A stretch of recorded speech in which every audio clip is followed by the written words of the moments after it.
You are listening to The Alpha's Sweet Disaster, written by Deanne Leo, narrated by Jessica Lee. She destroyed his perfect morning with a gigantic cake. He destroyed her 5-year plan with a 6-figure offer. And her 4-pound pastry architect? He's destroying everyone's patience, in French. Mochi the Bichon Poodle has opinions about buttercream, about romance, about everything. You've been warned. If you love shifter romances with heart, humor, and animal sidekicks who absolutely steal the show, you're in the right place. This story is original, written specifically for you. Created on demand for this channel's audience because you asked for romances with unique twists, genuine emotion, stories with alphas who fall hard, heroines who fight back, and animal companions with way too much personality.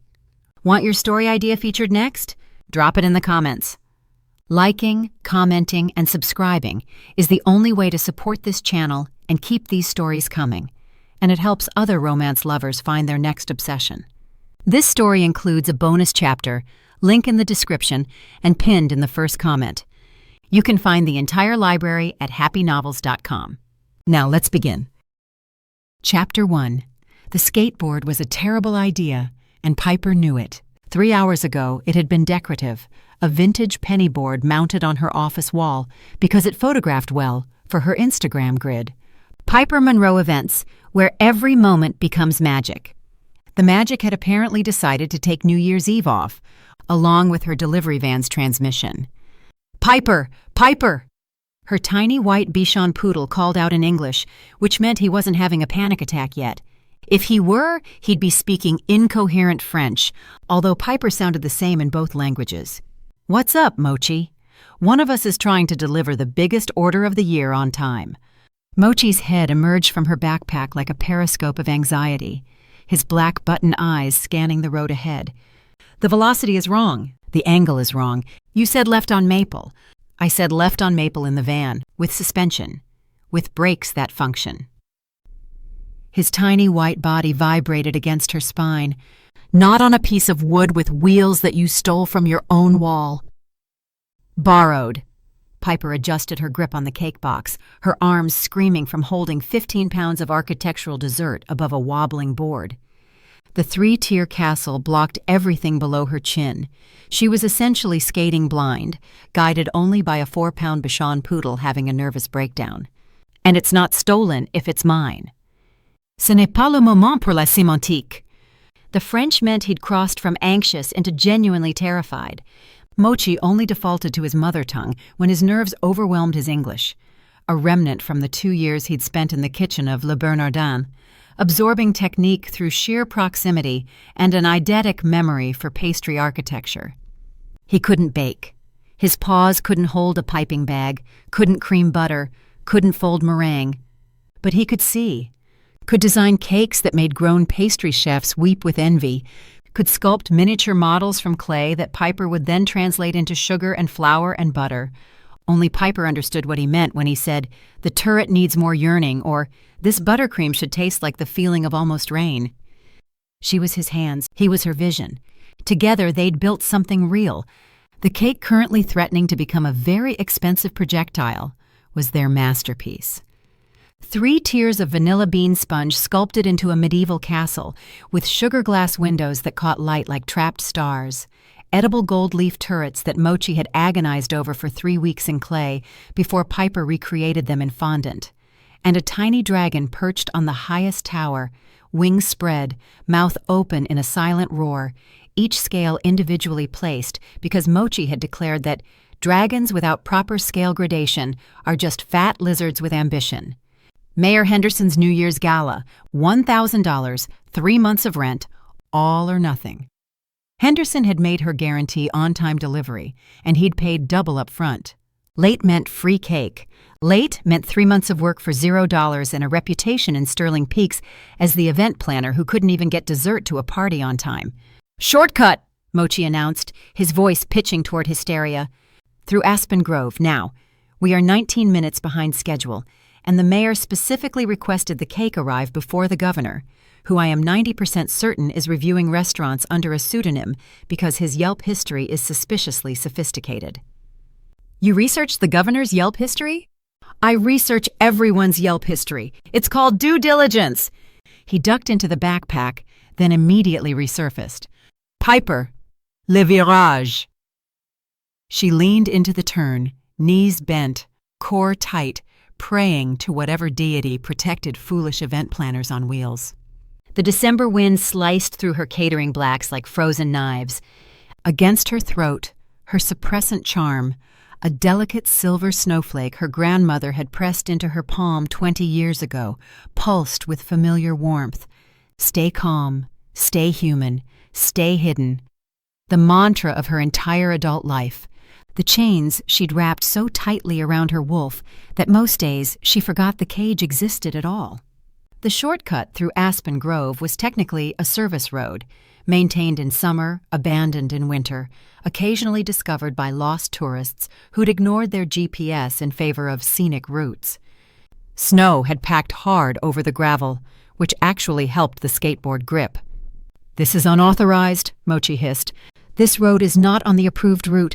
I did not approve this route. If we die here, they will find our bodies in spring, and my obituary will say I was killed by improvisation." "We're not going to die. You cannot see. You are steering a cake. This is like if Titanic had a baby with speed and the baby was raised by chaos. We deliver this cake, collect our check, and what is that sound?" Piper heard it too, a mechanical snarl cutting through the mountain silence, growing louder with each heartbeat. Snowmobile. Probably maintenance. "Maintenance?" Mochi's voice cracked. "It is 7 p.m. on New Year's Eve. No one maintains anything during champagne hours. This is suspicious. This is unprecedented. C'est un désastre en approche." The headlight exploded around the curve. Not appeared. Exploded. A supernova of halogen fury bearing down on them like the universe had decided Piper Monroe specifically needed to be punished for every shortcut she'd ever taken. "Arrête!" Mochi screamed. "Arrête! Arrête! Arrête!" Piper tried to turn. The skateboard, apparently offended by her lack of faith in its capabilities, chose this moment to discover a patch of black ice. The board went left. Piper went right. The cake went up.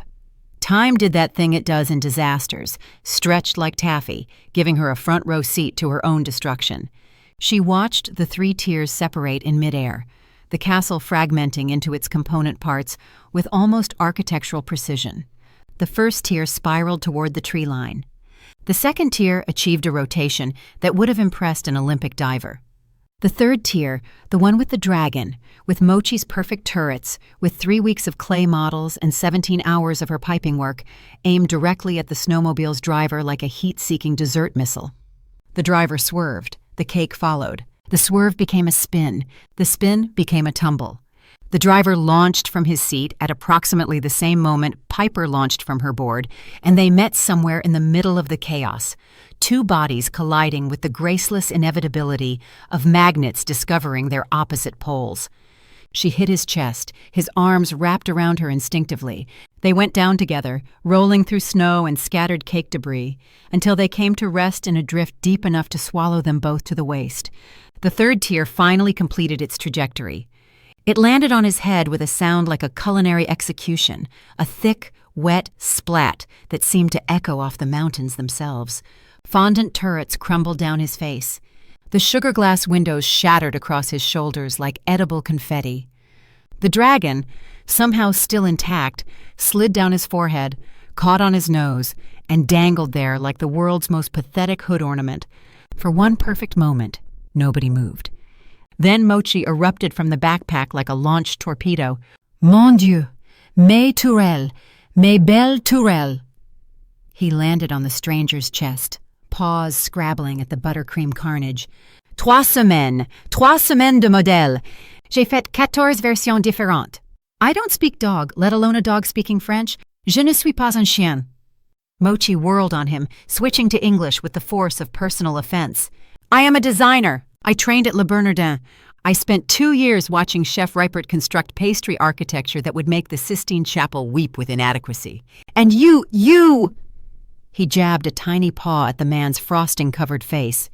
"You have murdered my magnum opus with your face." Piper should move. She knew she should move, but her hands were pressed against a chest that felt like warm stone beneath expensive fabric, and the scent filling her lungs, cedar smoke, winter pine, something ancient and wild, had short-circuited every logical thought in her brain.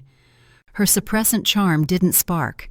It shrieked, and her wolf, dormant for 20 years, chained so deeply she'd almost convinced herself it had died, slammed against its cage with enough force to crack foundations she'd thought were unbreakable. No. She scrambled backward, putting distance between them, her boots slipping in snow and frosting. Silver eyes tracked her movement. Not the pale gray of winter skies, actual silver, metallic and ancient, ringed with gold that marked him as clearly as a brand. Alpha. Her wolf threw a word at her like a weapon. Mate. Are you hurt? His voice was dark. Honey poured over gravel, concerned, despite the buttercream slowly sliding down his jaw, despite the fondant dragon still clinging to his nose. I'm fine. The words came out steadier than she felt. She took another step back, creating more distance. You were on the wrong road. Apparently. He sat up, and the dragon finally lost its grip, tumbling into the snow. He looked down at it, then at himself. 6 feet of expensive winter wear transformed into a walking dessert disaster, and his lips twitched. Though I'd argue the road signs could be more prominent. The signs are reflective. Are they cake-colored? Because my visibility was somewhat compromised by... He gestured at the frosting coating his face. This is not a joke! Mochi planted himself between them, every hair on his tiny body bristling. Vous avez détruit. You destroyed. He was switching languages mid-sentence now, a sure sign of complete emotional collapse. Trois tirs. La perfection. Et maintenant. He picked up a chunk of collapsed turret, and it crumbled to dust in his grip. Now it is nothing. The man's expression shifted. The almost smile faded into something more serious as he watched Mochi cradle the remains of his vision. How about we discuss this in English? Mochi's head whipped toward him, eyes blazing. You destroyed our work, not just any work, a piece of art, one of a kind. 3 months of rent. And now you want me to explain disaster in English? If you want me to understand, then yes. English, please. He brushed frosting from his sleeve. And understanding isn't the same as accepting. Though I still can't believe I'm negotiating with a poodle. I am not a poodle! Mochi drew himself up to his full 4-pound height. I am a certified pastry architect specializing in edible Gothic structures and emotionally resonant sugarwork. I have designed desserts for 3 royal weddings, 2 state funerals, and 1 very complicated bar mitzvah that required a 12-tier representation of the Torah made entirely from spun honey. His whiskers quivered with righteous fury. You will pay for all of this, monsieur, or I will call my people. Your people. We. My contacts. I know the head of the Sterling Peaks Health Inspection Bureau. Lovely woman, very interested in how resort kitchens handle their raw meat. I know the president of the Mountain Region Food Critics Association. He owes me a favor after I saved his daughter's quinceañera from a collapsed croquembouche. And I know. Mochi's voice dropped to something dangerous. A very particular journalist at the Colorado Lifestyle magazine who would be fascinated to write about the billionaire who destroyed a local small business's masterpiece and then laughed about it. Piper wanted to respond, to help Mochi, to say something to this stranger who smelled like everything she'd spent 20 years running from. But her mind was static, her skull ringing, and all her energy was focused on keeping her wolf from clawing through her skin. Stay down, stay hidden, stay human. The wolf didn't listen. It threw itself against the cage walls, howling. I can pay for the damage. The man stood, producing a business card from somewhere that had miraculously survived the frosting apocalypse. Ashton Castlemaine. I'm opening the new resort on the mountain. The Pinnacle. Of course. Piper had heard the name whispered in every coffee shop and catering kitchen for months. $100 million development that had Sterling Peak's old guard clutching their pearls and its new money fighting for opening night reservations. You're the hotel billionaire. I prefer hospitality entrepreneur, but... He flicked buttercream off the card. Accuracy isn't my strong suit tonight, apparently. Her wolf surged again, pressing against her ribs like it wanted to burst through bone. I need to leave. The words came out rough, almost a growl. "Mochi, we need to leave. Now!" She turned to Ashton, fighting to keep her voice steady. "I don't want your money." She didn't wait for his response. Just turned and walked, fast, unsteady, desperate, into the darkness of the service road. Her boots crunched through snow, her heart hammered against her ribs. Her wolf howled. Mochi fell into step beside her without another word, his tiny legs working double time to match her pace. "Please!" Ashton's voice carried through the cold air. "At least let me—" Mochi spun around, planted his paws in the snow, and bared his teeth. Actually bared them, a display Piper had only seen twice in 3 years. "She said she wants to leave." His voice had gone flat, cold, nothing like the dramatic, French-spouting designer of moments ago. "So let her be. Not another word, Alpha." The title landed like an accusation. Silence from behind them. Piper looked down at Mochi, at her partner, her friend, the tiny creature who'd appeared in her life 3 years ago and somehow understood her when the rest of the world had given up trying. He was watching Ashton Castlemaine with an expression she'd never seen on him before. Not anger, not grief, fear. And Mochi was never afraid for himself. She scooped him into her arms and kept walking, each step a battle between her wolf, howling to return, and every survival instinct screaming to run. "Piper?" Mochi's voice was tiny against her chest. "Yeah?" "He's still watching." "I know." "He kept the dragon." Her stride faltered. She didn't turn around, but she felt it. Felt him, still standing in the wreckage of her New Year's Eve, probably still wearing her buttercream like war paint. "Mochi? We? Why were you scared?" He was quiet for a long moment. When he spoke, his voice was stripped of all drama, all performance. Just her Mochi, small and honest and afraid. "Because, ma chérie, wolves like that don't crash into people by accident." He pressed closer to her chest, his small heart racing against her palm. "And I have never seen your wolf pressing that close to the surface. You were scared. So was I." A pause. "Let's go home and figure out what to do, because I don't think this Alpha is going to let you walk away easily, like the last one. You bit Jason's ass." "Well, details," Mochi sniffed. "He shouldn't have kept bothering you after you told him to leave. Some Alphas need clearer communication. I provided clarity." Despite everything, the ruined cake, the lost money, the wolf still howling inside her chest, Piper almost smiled. "And if this one needs clarity, then I will provide it." Mochi's voice hardened, with enthusiasm.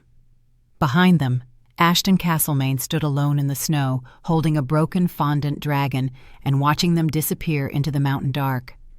He didn't call out again, but somehow that silence was worse. Chapter 2. Piper Monroe Events occupied the ground floor of a Victorian building that had seen better centuries, wedged between a kombucha bar called Gut Feelings and a crystal shop whose owner genuinely believed she could communicate with dead pets.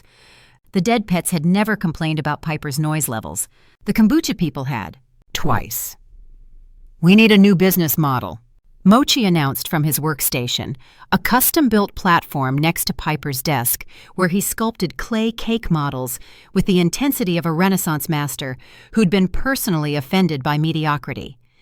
His current creation looked like a wedding cake undergoing therapy. One that doesn't involve transportation, or roads, or the fundamental forces of physics conspiring against us. Gravity isn't a conspiracy, Mochi. That's exactly what gravity wants you to think. He jabbed his sculpting tool at a fondant turret. It waits. It watches. Then, splat. Chaos. Piper stared at her laptop screen, where Mayor Henderson's email radiated hostility in 12-point Times New Roman. "Ms. Monroe, the governor was disappointed. I was humiliated. The dessert table featured store-bought brownies arranged in what my wife called a cry for help. Consider our professional relationship terminated. Do not contact me. Henderson." He wrote "do not contact me" in bold, Piper said, and underlined it and made it a separate paragraph for emphasis. Dramatic. Mochi didn't look up from his clay. Very community theater energy. I expected better from a man in public office. I expected to not be fired via email on New Year's Day, so we're both dealing with disappointment. C'est la vie. He attacked his clay with renewed vigor. One delivery goes catastrophically wrong and suddenly we're unemployable? Where is the nuance? Where is the grace? Where is the understanding that vintage skateboards were not designed for culinary transport? Piper's phone buzzed. Unknown number. She silenced it. The deposit covered January rent, she said, more to herself than Mochi. But the final payment was supposed to cover the shelter. Mochi's pause stilled. I know. The shelter. 32 wolves who couldn't afford pack protection, couldn't pass as human well enough for regular jobs, couldn't survive winter without the basement sanctuary Piper had built beneath her grandmother's old property outside town. 32 mouths that needed feeding. 32 secrets that needed keeping. Her phone buzzed again. Same unknown number. Someone is aggressively persistent, Mochi observed. Telemarketer? Debt collector? Assassin? We don't have assassin-level problems, Mochi. We have negative $3,000 problems. That's adjacent. Piper silenced the phone again and opened her accounting spreadsheet. The numbers hadn't improved overnight. If anything, they'd gotten worse. She'd stress-ordered $23 worth of emergency croissants at 3 a.m., which Mochi had declared structurally adequate but spiritually hollow, before eating 7. The front door rattled. They both froze. We're closed, Piper called out. It's a holiday! There's a sign! It has a picture of a closed door on it! The door rattled again. Harder. Mochi's ears flattened against his skull. It's him. The alpha wolf. His voice dropped to something cold and flat. The snowmobile disaster. He found us. Piper's wolf, still exhausted from last night's cage-throwing tantrum, lifted its head with sudden predatory interest. No, down, stay. The wolf did not stay. A knock echoed through the shop. Polite, but insistent. The kind of knock that said, I can wait all day, but I'd prefer not to. Ms. Monroe? Muffled through glass, but unmistakable. Dark honey over gravel. I know you're there. I can see the lights and your dog. He's glaring at me through the window with genuine malice. Mochi, shh! But Mochi had already launched himself off his platform, scattering clay turrets across the desk, and landed on the windowsill with the righteous fury of a 4-pound avenging angel. You have nerve, monsieur, coming to our place of business. After what you did, after what you destroyed, I should call the authorities. I should call the health inspector. I should call my contact at Colorado Lifestyle magazine and have her write an exposé titled, Billionaire Destroys Local Dream, Looks Irritatingly Handsome Doing It. I called Mayor Henderson. The words landed like a grenade in a library. Mochi's tirade evaporated mid-syllable. Piper felt her stomach relocate to somewhere around her ankles. You did what? She managed. This morning. Early. I explained the accident, offered to cover the cake, the catering disruption, a donation to his re-election campaign. A pause. He wasn't interested in my money, but he was very interested in giving me your address. Henderson gave you our address? Mochi's voice had achieved frequencies previously reserved for dog whistles and existential despair. Henderson, who wrote in bold and underlined, who made it a separate paragraph. That Henderson? Yes, that Henderson, which is why I'm here. Ashton's voice remained calm, annoyingly calm. To offer you a job. Mochi stopped vibrating. Piper stopped breathing. A job, she repeated flatly. A significant one. Worth significantly more than what I cost you. But I'd rather not negotiate through glass. It's undignified, and the kombucha customers are starting to stare. Piper glanced left. 3 people in organic cotton were indeed pressed against Gut Feeling's window, filming on their phones. We're going viral, Mochi observed. For the wrong reasons. Again. Against every instinct, screaming, run, hide, pretend you died. Piper walked to the door. Her suppressant charm hummed. Her wolf pressed against its cage, suddenly very awake. She opened the door. Ashton Castlemaine stood on her doorstep in a cashmere coat that cost more than her van's transmission, holding a bakery box and wearing an expression that suggested he knew exactly how much trouble he was in. Before you slam the door, He thrust the box forward like a shield. Peace offering from Maison Laurent. The owner said you're a regular. Maison Laurent? Mochi's hostility wavered visibly. They do proper croissants, laminated dough, 27 layers, adequate butter saturation. Mochi, don't let pastry compromise your principles. I am not compromised. I am acknowledging professional excellence. He sniffed toward the box. Is that pain au chocolat? The proper kind, with the single chocolate baton, not the barbaric double. Single baton and 3 almond croissants. The owner mentioned those are your preference. Mochi looked at Piper. His whiskers twitched. We should perhaps hear his proposal. In the interest of thoroughness, you were just calling him an apocalypse, Mochi. And now he has brought almonds. Situations evolve. I am nothing if not adaptable. Piper stepped aside against every scrap of better judgment she possessed. Ashton entered, and immediately the room felt smaller. Not just because of his height, though he was tall, taller than she'd realized last night when they'd been horizontal in a snowbank, but because of the way he occupied space. Like reality itself had to rearrange to accommodate his presence. She gestured to the client chairs, mismatched thrift store finds she'd tried to make look eclectic instead of broke. Ashton sat without hesitation, setting the bakery box on her desk like a diplomat presenting terms. Mochi positioned himself between them, a 4-pound chaperone radiating suspicion and croissant curiosity in equal measure. You have 5 minutes, Piper said, remaining standing, and I'm only giving you that because Henderson already destroyed my morning. You can't make it worse. I appreciate the optimism. It's not optimism. It's exhaustion. She crossed her arms. Talk. Ashton leaned forward, elbows on knees. In daylight, without the buttercream and chaos, she could see him clearly. Silver eyes with that gold ring around the irises, the alpha marking that made her wolf want to either submit or flee. I'm opening the Pinnacle in 2 weeks, he said. The soft launch for VIPs, then the grand opening gala. Every major pack in the region will attend. Every investor, every business partner, every person whose opinion could determine whether this resort succeeds or becomes a $100 million monument to hubris. I know, everyone knows. You've bought advertising on surfaces I didn't know could be advertised on. The bench wraps were excessive, he admitted. My marketing team has enthusiasm. He straightened. The point is, my event coordinator quit yesterday. Something about creative differences and refusing to work with someone who treats timelines as suggestions. You fired your event coordinator 2 weeks before launch? She quit. There's a difference. His jaw tightened. But the result is the same.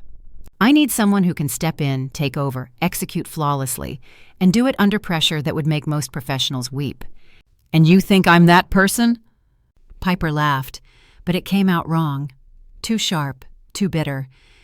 I just failed to deliver a cake on a skateboard. My professional reputation is currently being discussed in bold and underlined paragraphs. You built a successful event planning business in a town that doesn't trust outsiders. His eyes held hers with uncomfortable intensity. You know every vendor within 50 miles, every caterer, every florist, every musician. You delivered to Henderson for 3 years, consistently, flawlessly, before last night. Before you happened. Before I happened, he agreed, which is why I'm here to unhappen, or at least compensate. What's the offer? Mochi had gone very still, calculating. $100,000. The number hung in the air like a physical object. Piper's legs buckled. She grabbed the desk, knocking over a jar of pens. 100... She couldn't finish the sentence.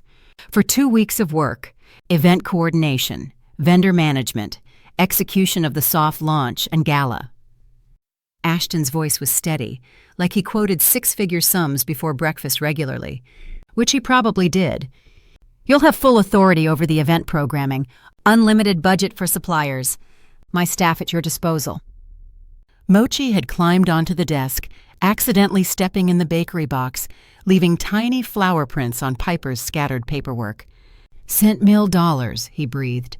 Piper, $100,000. That's a lot of cakes. Piper nodded slowly. That was enough to leave. To pack up, relocate to another town, start over somewhere no one knew her name or the wolf she kept caged in her chest. Freedom. Actual, tangible freedom. "Why me?" Her voice came out rough. "You could hire anyone. An agency, a professional firm. Someone with a staff and a reputation that isn't currently being demolished in underlined paragraphs, because agencies take 4 weeks to onboard." He stood, moving closer, and her charm shrieked warning. "And I need someone who makes things happen, even if she has to deliver a gigantic cake by riding a skateboard. Plus, I fired my event manager this morning for reasons I'm not willing to discuss. $100,000, 2 weeks. She could survive 2 weeks. Keep her wolf suppressed for 2 more weeks, then take the money and disappear. Start over in a town where no one smelled like cedar smoke and winter storms, and made her suppressant charm scream." "Fine," Piper said. "I'll do it. 2 weeks, then I'm done." "Excellent." Ashton extended his hand. She took it. The handshake should have been simple, professional, forgettable. Instead, her suppressant charm went from humming to shrieking. Her wolf threw itself against its cage with enough force to blur her vision. His scent wrapped around her like a promise she didn't want to hear. His eyes flickered, just for a heartbeat. Then he released her hand, and reality crashed back. "There is one additional element," he said. Piper's blood chilled. Additional element. A minor addition to the scope. Small, barely worth mentioning. He wasn't meeting her eyes anymore. The confident billionaire had been replaced by something almost nervous? Quel élément? Mochi's voice had gone suspicious. "What did you leave out, monsieur?" "My parents are arriving tomorrow. And they're traditional about certain things. Pack succession, family continuity." He ran a hand through his hair, messing it up. "An unmated alpha opening a family resort raises questions about my commitment, my stability, my ability to think long-term without getting distracted by what?" Piper's voice was flat. "By anything that isn't a mate." He finally met her eyes. "They've been pressuring me for years. Every phone call ends with, 'When are you settling down?' Every visit involves strategic introductions to lovely young women from good families. Last Christmas, my mother tried to lock me in a coat closet with a diplomat's daughter." A coat closet. It was a large closet. Very nice coats. He exhaled.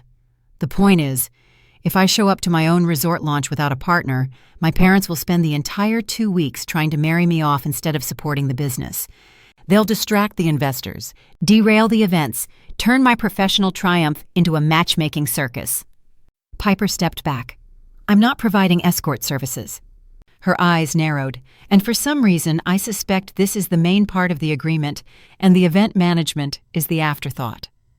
He shook his head. "The event is the main part. I'm all about business, trust me. The companionship is secondary." He paused. "If you don't agree to that part, I'll simply hire a discreet high-end escort service instead." He locked eyes with her. She stared right back. "Then go hire one. You don't even need to explain what to do. They're professionals. Less risky for your business."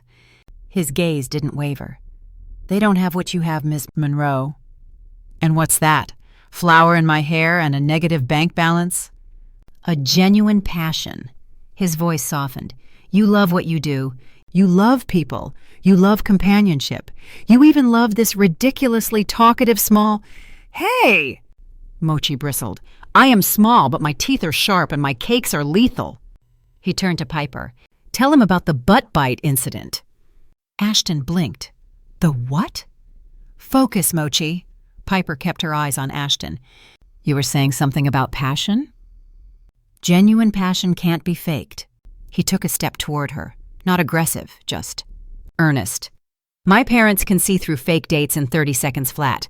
But if you focus on what you actually care about, the events, the details, making everything perfect, you'll be natural, authentic. That's what I'm asking for." He spread his hands. "A genuine companion for 2 weeks. Stand by me, with me. Whatever we call this arrangement is just semantics." "You're surprisingly convincing," she said slowly, "compared to when you destroyed our cake with your face." His lips curved. "I've had 12 hours to prepare my argument, and 4 espressos. You're somewhat intimidating, Ms. Monroe." I'm intimidating? You're the billionaire alpha who showed up at my door with pastry bribes and a six-figure job offer. And yet you're the one who made me practice this speech in my bathroom mirror at 5 a.m. Despite everything, the ruined cake, the lost reputation, the wolf still howling in her chest, and the fact that the billionaire was lying to charm her, Piper felt her lips twitch. 2 weeks, she said. Professional companionship only. No touching without permission. No assumptions about what this means beyond the contract. Agreed. Mochi comes everywhere. He's my business partner. I assumed. He can have his own suite if he prefers. I'll be staying with Piper. Mochi's eyes narrowed. Watching, making sure you won't touch her, without permission. I'd expect nothing less, Mochi. The way he said Mochi's name, with actual respect, not condescension, made her suppressant charm spark. I'll send a car at 6, Ashton continued. First dinner is tonight. Just my parents and brothers. Informal. He moved toward the door but paused with his hand on the frame. And Piper? She looked up. Thank you. His voice had gone quiet, almost vulnerable. I know this is unconventional. I know you have every reason to refuse, but I'm glad you didn't. Then he was gone, the door chiming behind him. Piper and Mochi stood in silence for exactly 3 seconds. Did he say something about 6 o'clock? Piper asked. Dinner. With his family. The whole pack royalty ensemble. Mochi's voice pitched higher with each word. Tonight. Informal. He said the word like it had personally offended him. And you, Piper, own exactly one black suit, from the Hendricks funeral you organized last month, which still smells faintly of lilies and existential dread. I have other clothes. You have event planner clothes. Black slacks, black blouse, more black slacks. He began pacing the desk, leaving flower prints everywhere. This is a disaster, a catastrophe. Meeting billionaire wolf parents requires... He stopped, took a breath. No, I will not panic. I will help you. I will remain calm. Another breath. I promise to speak only English tonight. No French. Total professional composure. Piper raised an eyebrow. You just said oui and non in the last 10 seconds. Mochi stared at her. Merde. Chapter 3. The car arrived at 2 p.m. Not a car, a vehicle. The kind of sleek, black SUV that probably had its own security clearance and a mini fridge stocked with sparkling water that cost more per bottle than Piper's monthly coffee budget. This is excessive, Piper said, staring at it through the shop window. This is appropriate, Mochi corrected, already scrambling toward the door. We are about to dine with wolf royalty. We cannot arrive smelling of kombucha and broken dreams. We don't smell like... Piper. He turned, fixing her with a look of profound patience. You have buttercream in your hair from last night. There is clay under your fingernails. And your only formal outfit is a funeral suit that makes you look like a very fashionable pallbearer. I like that suit. The suit liked sadness. Tonight requires something different. He trotted toward the SUV with the confidence of a creature who had never once doubted his own opinions. Come. We have 4 hours to transform you into someone who belongs at a billionaire's dinner table. I thought you said I had genuine passion, that I'd be a natural. You will be a natural who is also properly dressed. He paused at the car door, waiting for the driver to open it. Even Cinderella needed a gown, ma chérie. The passion was always there. The fairy godmother just provided better lighting. The driver, a woman in a crisp uniform who didn't blink at the talking dog, opened the door with professional smoothness. Ms. Monroe, Mr. Mochi, I'm to take you to Elisa's on Main Street. Mr. Castlemane's account is at your disposal. Mr. Mochi, Mochi repeated, climbing onto the leather seat with immense dignity. I like her. She understands hierarchy. Elisa's on Main Street was the kind of boutique Piper had walked past 100 times but never entered. The window displays featured single dresses on minimalist mannequins, each gown probably costing more than her van's transmission. Former transmission. May it rest in peace. This is too much, Piper said as the driver opened her door. I can find something at... If you say the thrift store on Maple, I will bite you myself. Mochi hopped onto the sidewalk. We are not thrifting our way through wolf pack diplomacy. We are making an impression. The boutique door opened before they reached it, and a woman in her 60s emerged with the warm energy of someone who genuinely loved her job. Silver hair swept into an elegant chignon, reading glasses on a beaded chain, and a measuring tape draped around her neck like a fashion-forward stethoscope. "You must be Piper!" She clasped Piper's hands with genuine warmth. Clara called ahead. "I'm Elise, and this—" She crouched down to Mochi's level with zero hesitation. "Must be the famous Mochi. Clara mentioned you have excellent taste." Mochi's entire demeanor shifted. His chest puffed. His tail gave a single, dignified wag. "She is not wrong," he said. "I trained at Le Bernardin. My aesthetic sensibilities are formidable." "A fellow artist?" Elise smiled. "Then you'll appreciate my collection. I've been curating pieces for 30 years. Quality over quantity, craftsmanship over trends. Enfin, someone who understands." Mochi trotted into the shop like he owned it. "Show me what you have. I will assess." Piper mouthed sorry at Elise, who waved it off with a laugh.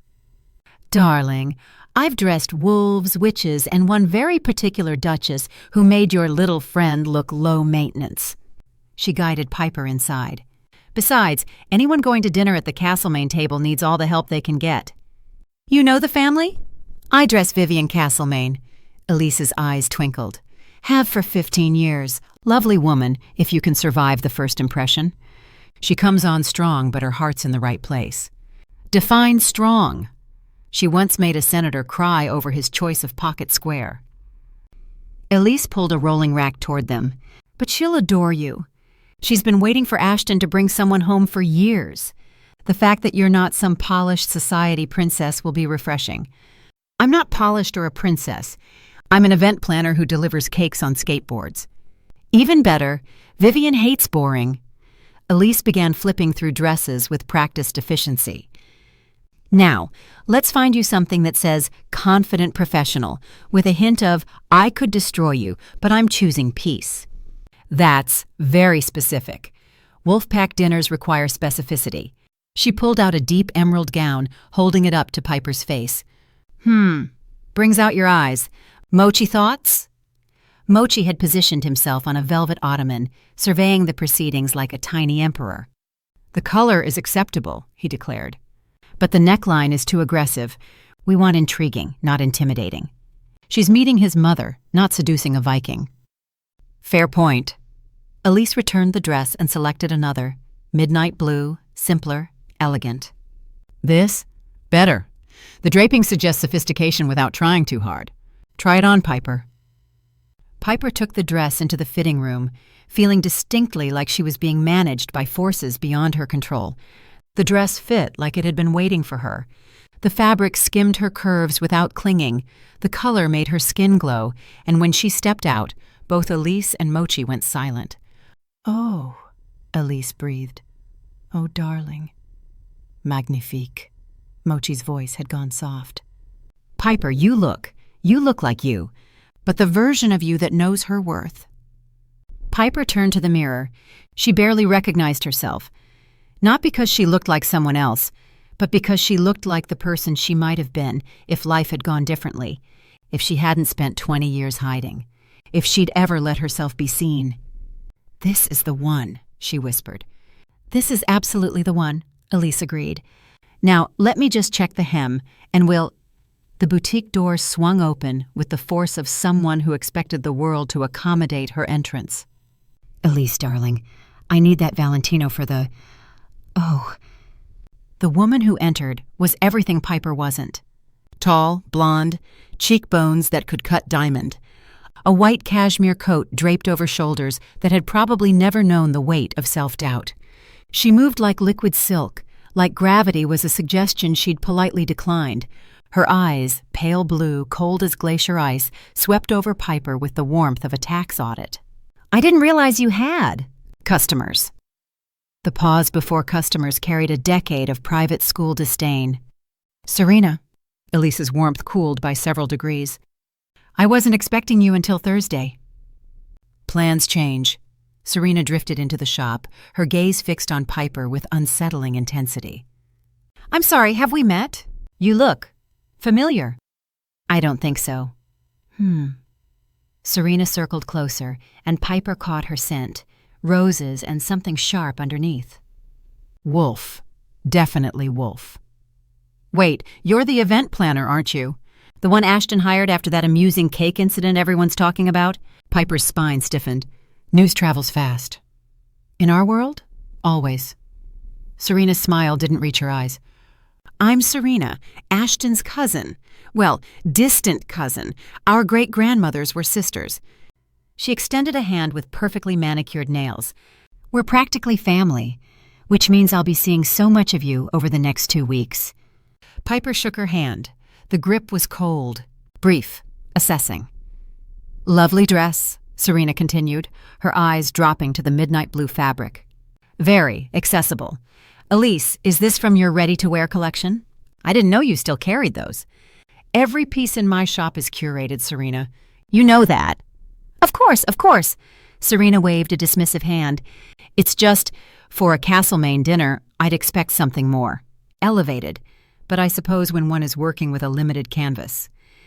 She let the sentence trail off, the insult landing like a perfectly aimed dart. Mochi's growl was almost subsonic. The dress is perfection, he said, his voice carrying an edge Piper rarely heard. The craftsmanship is impeccable, the fit is divine, and the woman wearing it doesn't need elevation, she needs a spotlight.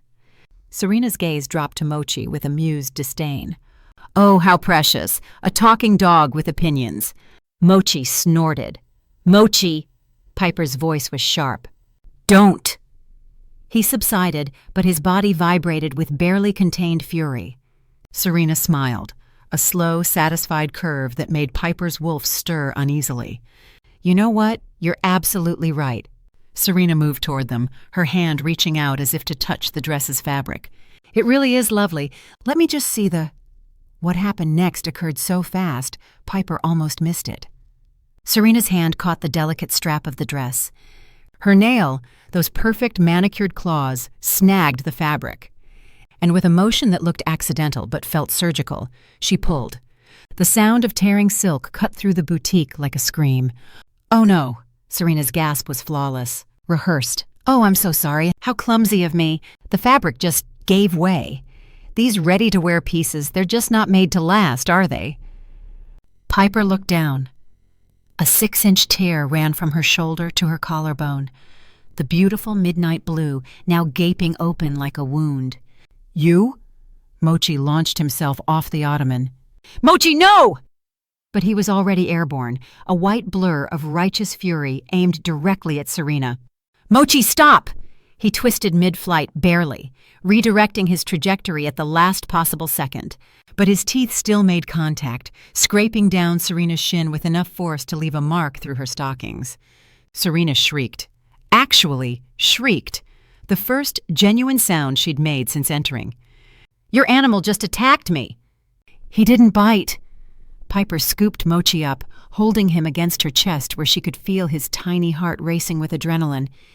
He grazed. There's a difference. I'll have him put down. I'll call animal control. You'll do nothing. Elise's voice had gone cold, hard. Because if you do, I'll tell Vivian exactly how that dress got torn. And we both know she won't believe it was an accident. Serena's face went pale, then red, then settled into something ugly beneath the beautiful mask. This isn't over, she hissed at Piper. You don't belong in this world, and no borrowed dress is going to change that. She swept out of the boutique, leaving a trail of expensive perfume and bitter fury in her wake. Silence. Then Mochi spoke, his voice muffled against Piper's chest. On the positive side, she'll have to wear trousers now.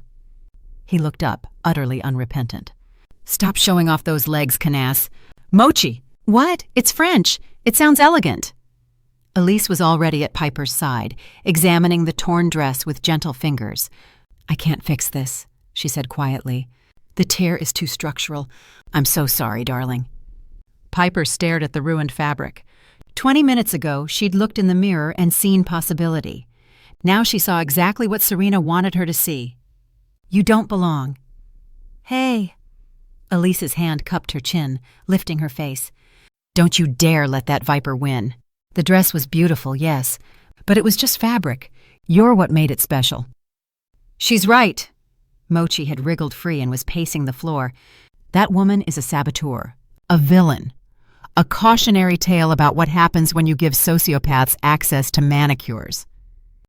He stopped, turning to Elise. "What else do you have?" Elise's eyes sparked. "I have something better." She disappeared into the back of the shop, returning moments later with a garment bag. "I was saving this for a special client, someone who needed armor, not decoration." She unzipped the bag to reveal a dress that was nothing like the midnight blue. It was black, simple, a clean silhouette with long sleeves and a high neck.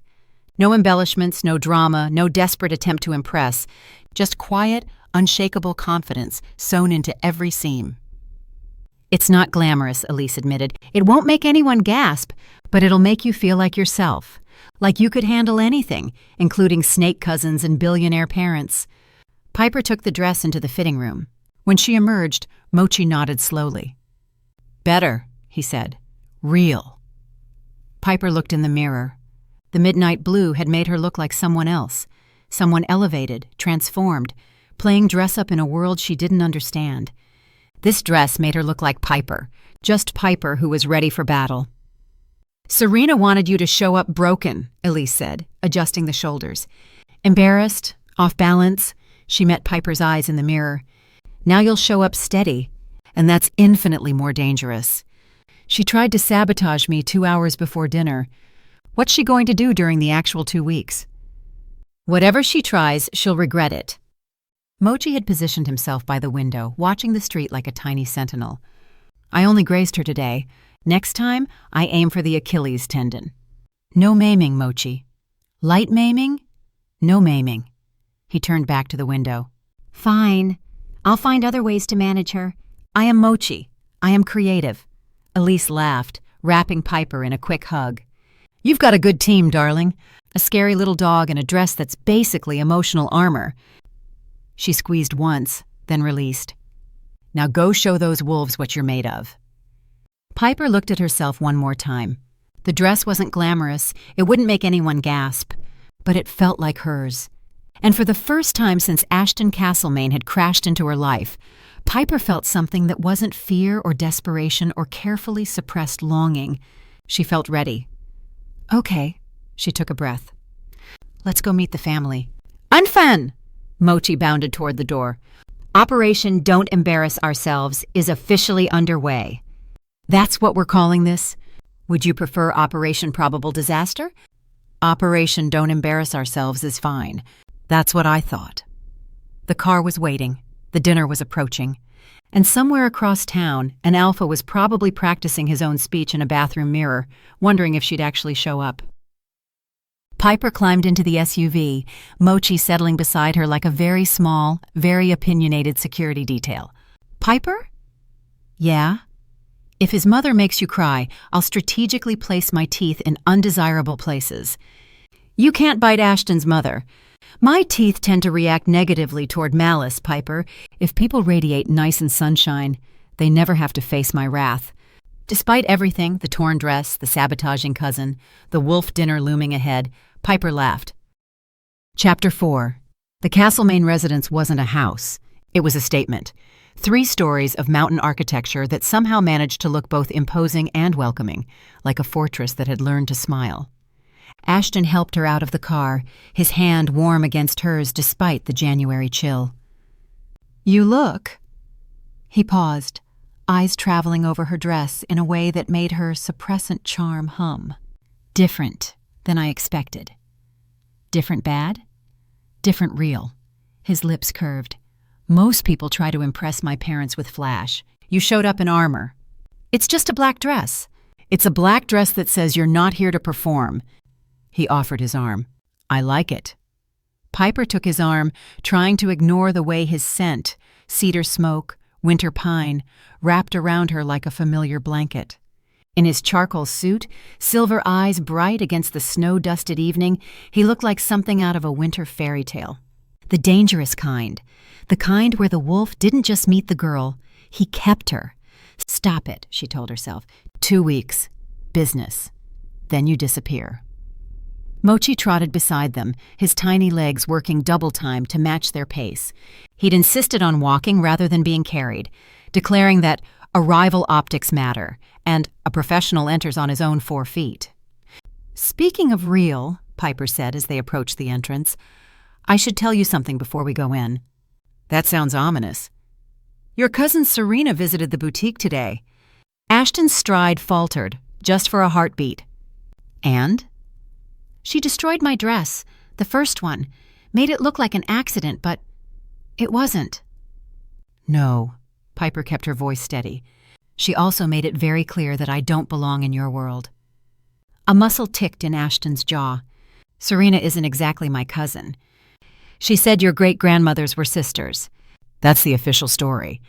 The truth is she was adopted into the family as a distant relative when she was 12. Her parents were pack-adjacent, died in an accident." He guided her up the stone steps. "She's been attached to our family ever since, particularly to the idea of marrying into it." Piper's step hitched. "She wants to marry you?" "The pack thinks she'd be a good match. Old bloodline connection, proper upbringing, all the right boxes checked." His hand covered hers on his arm. "I've never agreed." "And yet she's still around." "Family politics. You can't just ban someone for being ambitious." His voice hardened. "But if she's actively sabotaging you, that changes things." "She called me accessible," Piper said, "and suggested I was working with a limited canvas." Mochi snorted from below. "Limited canvas," says the woman with the personality of unsalted butter and the warmth of a refrigerated croissant. He looked up at Ashton. "I grazed her shin, lightly, as a professional courtesy." "You bit my cousin?" "Grazed. There is a legal distinction." Mochi's tail swished. "Besides, she'll have to wear trousers now. Consider it a public service. Those legs were not her best feature." Ashton stared at him for a long moment. Then he laughed. Actually laughed. A real sound, surprised out of him, that transformed his face from intimidating alpha to something almost boyish. "I'm starting to understand why you two work together." "We complement each other," Mochi said primly. "I provide vision and cultural sophistication. Piper provides opposable thumbs and the ability to reach high shelves. He also provides commentary I never asked for," Piper added. "Constantly." "You're welcome." The front door opened before they could knock, and Piper suddenly understood what Elise had meant about surviving the first impression. Vivian Castlemaine was a force of nature in human form. She swept onto the threshold in an emerald silk dress, silver hair perfectly coiffed, eyes the same striking silver as her son's. But where Ashton's gaze was controlled, calculated, Vivian's practically sparkled with barely contained emotion. "You're here!" She bypassed Ashton entirely and pulled Piper into a hug that smelled like jasmine and maternal warmth. Finally he brings someone home. I was beginning to think he'd die alone, surrounded by spreadsheets and hotel blueprints. "Mother, hush you!" Vivian pulled back, holding Piper at arm's length to examine her. "Oh, look at you. Look at those eyes. Ashton, she has kind eyes. You can always tell character by the eyes." "Mrs. Castlemaine, Vivian, call me Vivian. Mrs. Castlemaine is my mother-in-law, and she was a nightmare, God rest her soul."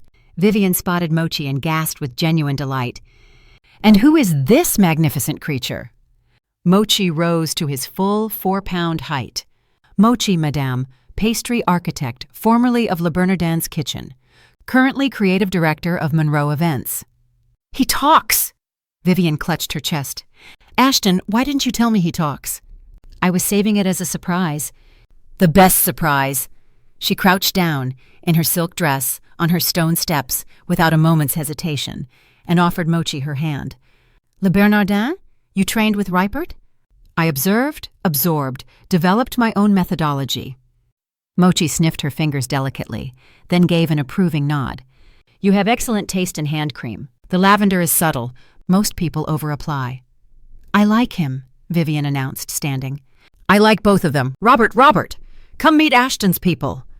She swept them inside, and Piper barely had time to register the warmth, the soft lighting, the sounds of a home that was lived in rather than displayed, before she was enveloped in another presence. Robert Castlemaine was the opposite of his wife, tall, quiet, with Ashton's dark hair gone silver at the temples and a calm that suggested nothing had ruffled him in decades.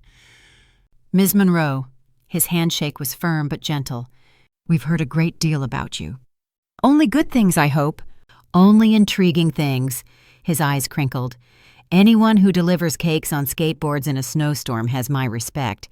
That's one way to describe it. Resourcefulness under pressure." He guided her toward the living room, where a fire crackled and warmth seeped into her bones. The hospitality industry needs more of that. The next hour was nothing like Piper expected. She'd attended countless events like this as the organizer, hovering at the edges, managing crises, invisible except when needed. Being a guest was entirely different. Disorienting, like watching a play from backstage versus sitting in the front row. Vivian asked about her business with genuine interest. Robert offered quiet observations about the local vendor landscape that revealed a surprisingly deep knowledge of Sterling Peak's commercial ecosystem. Ashton's brothers, Marcus, quiet and watchful, and Julian, charming and quick-witted, welcomed her with warmth that felt authentic rather than performed. And through it all, Mochi held court. "So there I am, 3 a.m., and Chef Ripert is screaming about the consistency of the crème anglaise." "He doesn't actually scream," Vivian interjected. "I've met him. He's very composed." "He screams with his eyes, madame." The disappointment was palpable. Mochi had positioned himself on an ottoman, surrounded by the entire Castlemaine family like a tiny professor delivering a lecture. "And I'm watching the sous chef panic, and I know the problem. The vanilla was synthetic. I could smell it from across the kitchen." "You could smell synthetic vanilla?" Julian leaned forward, genuinely fascinated. "I can smell intent, monsieur. Synthetic vanilla has the scent of someone who has given up on life." Mochi's whiskers twitched. "So I did what any professional would do. I knocked the entire pot off the counter." "You didn't." "I did. 3 liters of shame, all over the floor." Chef Ripert stared at me for approximately 17 seconds. I counted, and then he smiled. He said, "The little one has taste." It was the greatest compliment of my career. Vivian dabbed at her eyes. "That's the most beautiful kitchen story I've ever heard." Piper watched the scene unfold. Her ridiculous, dramatic, fiercely loyal partner, charming a billionaire pack family with tales of French kitchen chaos, and felt something crack in her chest. This was what family looked like: warmth, laughter, belonging. She'd had this once, before the hunters, before the challenge, before a terrified 11-year-old had hidden in a closet and listened to her parents die. The pain hit swift and sharp, stealing her breath. She blinked rapidly, forcing the memories down, locking them away with practiced efficiency. Not now. Not here. Ashton's hand found hers under the table. Warm. Steady. Like he knew. She didn't pull away. "Piper, dear," Vivian said, "you must tell me about this castle cake Ashton destroyed." "I've seen photos. The turrets were extraordinary." Before Piper could answer, the dining room door swung open. Serena Ashford entered like a winter storm, beautiful, cold, and determined to ruin everything in her path. "So sorry I'm late." Her voice dripped with false sweetness. "Traffic was dreadful." "Oh."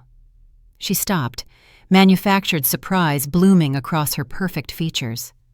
"I didn't realize we had additional guests." The temperature in the room dropped 10 degrees. "Serena," Ashton's voice had gone flat, "we didn't expect you here tonight." She produced her phone, frowning at the screen. "Oh, how silly of me. I must have read the date wrong." "Well, since I'm here." She swept toward the empty chair beside Julian, eyes never leaving Piper. "The more the merrier, right? I don't eat much, but if you insist, I can leave." "Oh, don't be silly." Vivian's smile didn't quite reach her eyes. "You're always welcome here. Besides, this is a perfect opportunity to meet Ashton's girlfriend properly." Vivian gestured toward Piper with genuine warmth. "This is Piper. Not only is she lovely, she's talented as well. She's managing all the events for Ashton's launch." Something ugly flickered across Serena's face before she smoothed it away. "How nice." Her gaze swung to Ashton like a blade. "If you didn't want me involved, you could have just said so to my face. You didn't have to fire my best friend and replace her with a small-town event planner who can't even deliver a cake." Silence crashed through the room. The pieces clicked into place. The boutique sabotage, the immediate hostility, the determination to undermine Piper before she'd even started. This wasn't just about Ashton. This was revenge. Eleanor's termination had nothing to do with her friendship with you, Ashton said, his voice dangerously calm. It had to do with her performance. Her performance was exemplary. Her performance included misappropriating funds, falsifying vendor contracts, and threatening 2 staff members who tried to report her. Ashton stood, placing himself between Serena and Piper.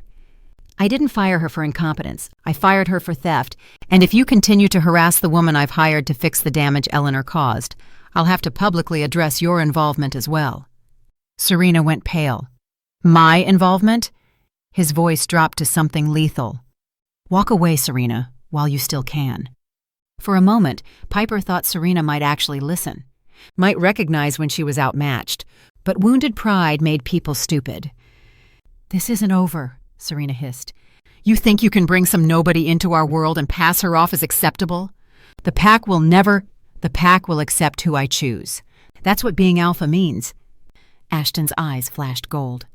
And if you force me to choose publicly between family loyalty and protecting someone I've promised to protect, you won't like the outcome. Serena's gaze darted around the room, to Vivian's cold fury, Robert's quiet disappointment, Julian's open disgust, Marcus's blank assessment. No allies here. She straightened her spine, gathered her coat, and swept toward the door with as much dignity as she could salvage. You'll regret this, she said over her shoulder. All of you. The door slammed behind her. Vivian exhaled. Well, that was bracing. I'm sorry, Piper stood, her hands trembling. I didn't mean to cause... You didn't cause anything, dear. Vivian moved toward her, wrapping her in another jasmine-scented embrace. Serena has been a ticking time bomb for years. Tonight just happened to be the explosion. She pulled back, cupping Piper's face. Now, let's have the dessert you brought us. I'm dying to taste the masterpiece you and Mochi created. The staff began bringing out the evening's final course, an elaborate spread of petit four, fruit tarts, and delicate cream puffs arranged on silver trays. Mochi, who had been uncharacteristically silent during Serena's outburst, suddenly went rigid. His nose twitched. Once. Twice. No. It was barely a whisper, but Piper heard it. She looked down to find him staring at the pastry tray with an expression she'd never seen before. Fear. Mochi? What? Vivian reached for a cream puff, smiling at something Robert had said. Mochi launched.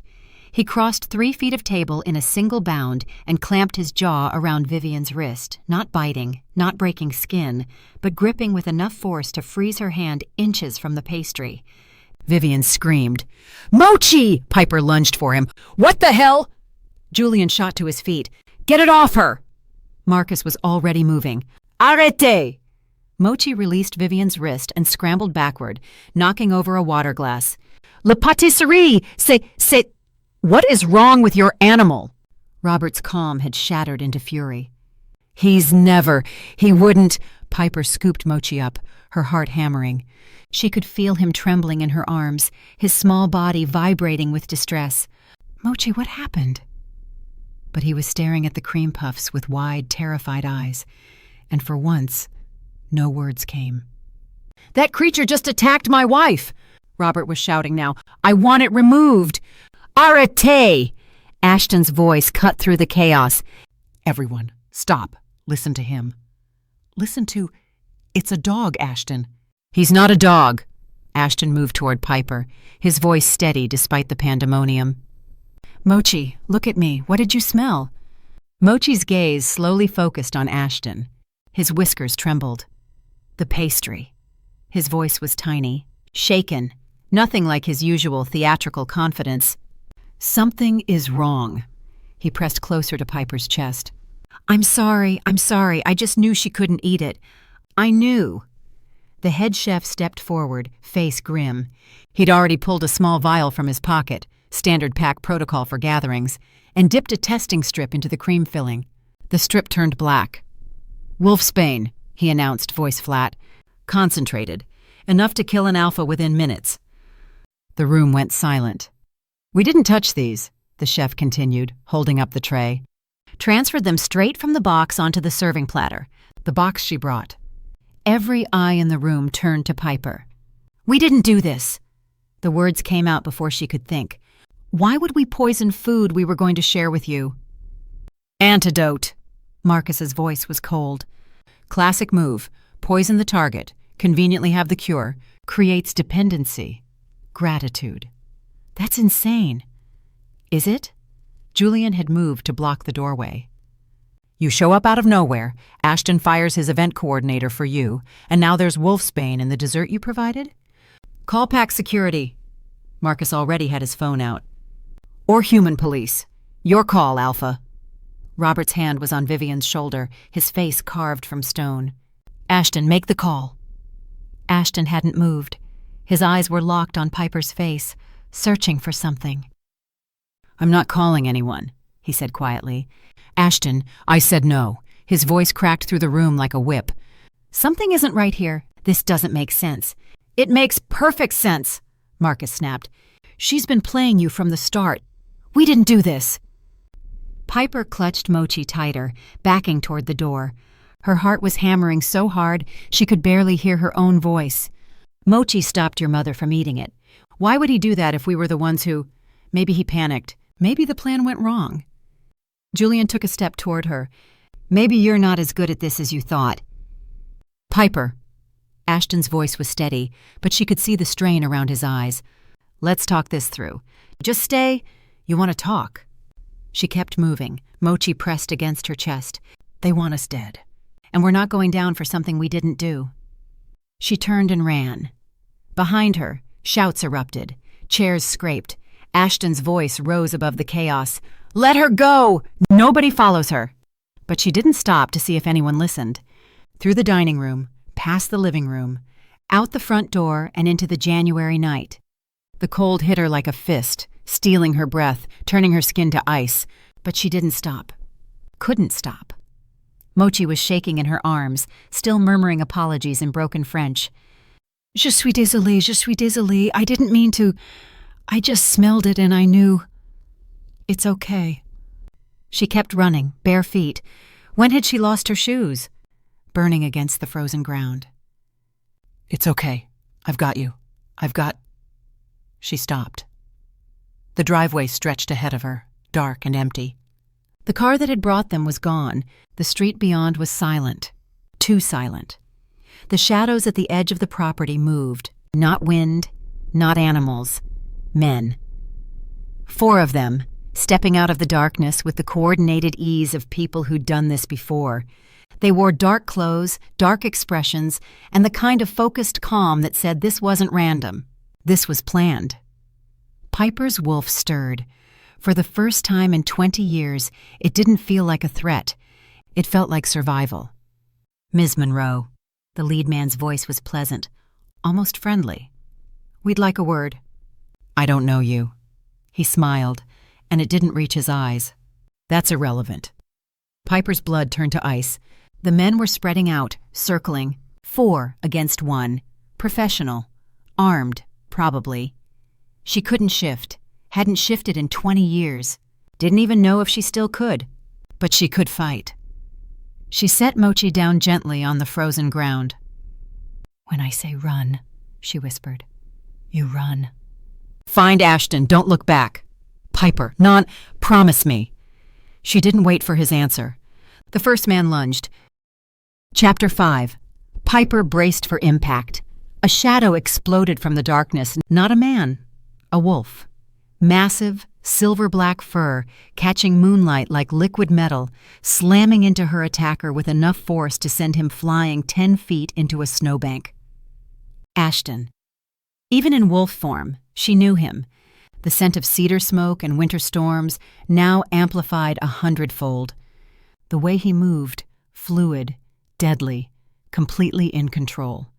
The silver eyes that found hers for one heartbeat before he turned to face the remaining 3 men. He'd come for her. Piper's gaze swept the empty driveway, the silent house, the dark street beyond. No backup, No pack security. No brothers or parents rushing to help. He was alone. He came alone. Shit! One of the men stumbled backward. That's the Castlemaine Alpha. Nobody said anything about... Ashton's growl cut through the night like a blade drawn across stone. Low, lethal. A sound that said, "You made a mistake, and now you'll pay for it." The men shifted. All three of them, bones cracking and reforming in the horrible symphony Piper remembered from childhood nightmares. Where Ashton's transformation had been fluid, almost beautiful, theirs was jagged, wrong. The wolves that emerged were scarred, patchy, eyes gleaming with something feral and broken. Rogues, packless wolves who'd lost themselves to the wild, and they'd been hunting her. "Piper!" Mochi's voice cut through her paralysis. "Move! Move!" The first rogue lunged at Ashton. The second circled left. The third was coming straight for her. Time slowed. 20 years. 20 years of hiding, suppressing, pretending to be human. 20 years of her grandmother's charm pulsing against her throat, keeping the wolf locked in a cage so deep she'd almost forgotten it existed. The rogue's jaws opened, yellow teeth gleaming. Piper's hand found the chain at her throat. "I'm sorry, Grandma." She yanked. The chain snapped, and the cage shattered. The shift hit her like a freight train. Pain and power, and something that felt like coming home, all tangled together in a single impossible moment. Her bones reformed, her skin rippled, her senses exploded outward until she could hear the rogues' heartbeats, smell their fierce sweat beneath the aggression, taste the copper tang of blood already spilling onto snow. But underneath all of it, beneath the chaos and the violence and the 20 years of suppressed instinct, her wolf locked onto one scent. One presence. One truth it had known since the moment she'd crashed into him on that snowy road. Mate. The word roared through her like wildfire, consuming every rational thought. Her wolf didn't care about business arrangements or 2-week contracts or carefully planned disappearances. Her wolf only knew one thing. He was hers. Across the driveway, Ashton's massive head swung toward her. His silver eyes blazed gold, not with battle fury, but with recognition. His wolf had felt it too. The bond snapping into place like a key finding its lock. "Mine," his wolf answered hers. For one crystalline moment, the battle faded. There was only the two of them, wolves seeing each other truly for the first time, the mating bond singing through their blood like a symphony. Then a rogue lunged at Ashton's flank, and the moment shattered. Later her wolf promised his. "We finish this first." She landed on 4 paws she hadn't used in 2 decades, and she remembered. "Sacre bleu!" Mochi's shriek pierced the night. "Piper, you're enormous!" She was. Her wolf form was larger than she remembered, sleek and silver white, built for speed rather than brute force.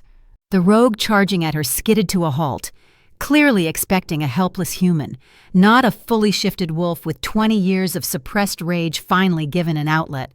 Surprised, she thought, and lunged, her jaws closed on his shoulder. The taste of blood, hot, metallic, satisfying in a way that should have horrified her, flooded her mouth. The rogue howled and twisted, trying to shake her off, but she held on. Dug deeper, felt muscle tear beneath her teeth. He threw her off with a desperate thrash. She hit the ground rolling, found her feet, faced him again. "Come on," she thought. "Try again." Across the driveway, Ashton was a hurricane of fur and fury. He'd taken down the first rogue. The wolf lay motionless in a snowbank, and was now locked in combat with the second. They moved almost too fast to track. A blur of silver and brown, snarls and snapping jaws echoing off the mountain architecture. Even fighting for his life, she could feel him. The bond thrummed between them like a second heartbeat, feeding her information. He's fine, he's winning, he's magnificent, without words. "Left!" Mochi screamed. "Piper, you're left!" She spun just as her rogue attacked again. This time she was ready. She ducked under his lunge, pivoted, and raked her claws down his flank. 4 lines of red bloomed across gray fur. The rogue yelped and scrambled backward, reassessing. "That's right!" Mochi was dancing on the frozen ground, tiny body vibrating with adrenaline. "Show him what happens when you mess with Monroe events. We have a zero-tolerance policy for attempted murder." The rogue's eyes flicked to Mochi, a moment's distraction. Piper didn't waste it. She hit him low, going for the legs. He went down hard, skull cracking against frozen stone. Before he could recover, she was on top of him, jaws at his throat. "Yield," her wolf demanded. The rogue went limp beneath her. Submission. She held the position for 3 thundering heartbeats, making sure he understood. Then she released him and backed away, keeping her body between the fallen wolf and Mochi. "Mon Dieu." Mochi's voice had gone quiet, awed. "Piper, you're terrifying. In a good way. A very good way. I am so putting this in my memoir." A yelp cut through the night. Not from her rogue, but from behind her. She whipped around. Ashton had the second rogue pinned, but the fourth, the one he'd initially knocked into the snowbank, had recovered, was circling, looking for an opening. Through the bond, she felt Ashton's awareness split, the threat behind him, the fight in front of him. He couldn't handle both. "No." "Mine," her wolf snarled. "No one touches what's mine." Piper moved without thinking. She slammed into the fourth rogue at full speed, sending them both tumbling across the icy driveway. They rolled, snapping and clawing, a tangle of fur and fury. His teeth found her shoulder. Pain lanced through her, but she twisted and got her jaws around his ear. She bit. The rogue's howl probably woke half of Sterling Peaks. "The ear!" Mochi was practically levitating with excitement. "Classic move. Very Mike Tyson. I approve." The rogue wrenched free, leaving a chunk of his ear in Piper's mouth. She spat it out, disgusting, and faced him again, blood dripping from her shoulder, from her muzzle, staining her white fur crimson. Through the bond, Ashton's pride washed over her like warm water. His wolf had watched her fight, had seen her protect him, and it approved. "That's my mate," his wolf seemed to say. "Look at her. She's glorious." The rogue looked at her, looked at Ashton, who had just finished with the second attacker and was turning toward them, silver eyes blazing gold. Looked at his fallen companions, one unconscious, one submitted, one groaning in the snow. He ran, just turned tail and bolted into the darkness, one ear short and dignity in tatters. "That's right," Mochi's tiny voice chased after him. "Run! Run and tell your friends! Tell them Mochi the Magnificent was here! Tell them—" He stopped, suddenly aware that he was a 4-pound ball of fluff screaming threats at a retreating wolf who could eat him in one bite. "Tell them we offer very competitive catering rates if they ever want to make amends," he finished weakly. The remaining rogues scrambled up and followed their packmate, disappearing into the mountain shadows like they'd never been there at all. Silence. Piper stood in the middle of the Castlemaine driveway, chest heaving, blood cooling on her fur, her wolf form feeling both foreign and familiar, like a favorite coat she'd forgotten she owned. Ashton's wolf approached slowly, carefully, not because she might bolt, but because this moment mattered, because what happened next would change everything. The bond pulsed between them, demanding, undeniable. "Claim," his wolf said. "Claim," hers agreed. They couldn't. Not properly. Not in the middle of a blood-soaked driveway with rogues fleeing into the night and Mochi watching with wide eyes. The claiming bite was sacred, intimate. It deserved more than this. But wolves weren't known for patience. Ashton's wolf pressed his muzzle to her neck, the spot where a claiming bite would go. Not biting, just promising. His breath was hot against her blood-matted fur. Soon, his wolf vowed. Soon, hers answered. He pulled back, and something in his eyes had shifted, a certainty that hadn't been there before. Then he shifted. The transformation was smooth, almost graceful. One moment, a massive wolf. The next, Ashton Castlemaine kneeling in the snow in the shredded remains of his charcoal suit, breathing hard, eyes never leaving hers. "Piper," his voice was rough, wrecked. "You need to shift back." "Right, shifting. She remembered how to do that." "How do I do that?" "Think human," Ashton said, like he could read her panic. Think about your hands, your voice, the things that make you you. She closed her eyes. Hands, opposable thumbs that Mochi always joked about. The feel of a piping bag, the smell of buttercream, the sound of her own voice saying we complement each other. The shift came easier than she expected. Painful, yes, but manageable, like stretching muscles that had been cramped for far too long. She opened her eyes. She was human again, naked, freezing, covered in blood that was half hers and half not, kneeling in the snow beside a billionaire alpha whose wolf had just claimed her as his mate. "You came alone," she said. The words came out hoarse. They wouldn't listen. He was already shrugging off what remained of his jacket, wrapping it around her shoulders. His hands were gentle despite their size. "Marcus wanted to call pack security. Julian thought you were guilty. My father—" He stopped, swallowed. "But I knew you didn't do it. How?" His eyes met hers, silver and gold, and something deeper, something that made her wolf stir again despite her exhaustion. "Because you're my mate." The words fell between them like stones into still water. "I felt it the moment you crashed into me on that road. My wolf knew. I just didn't want to believe it."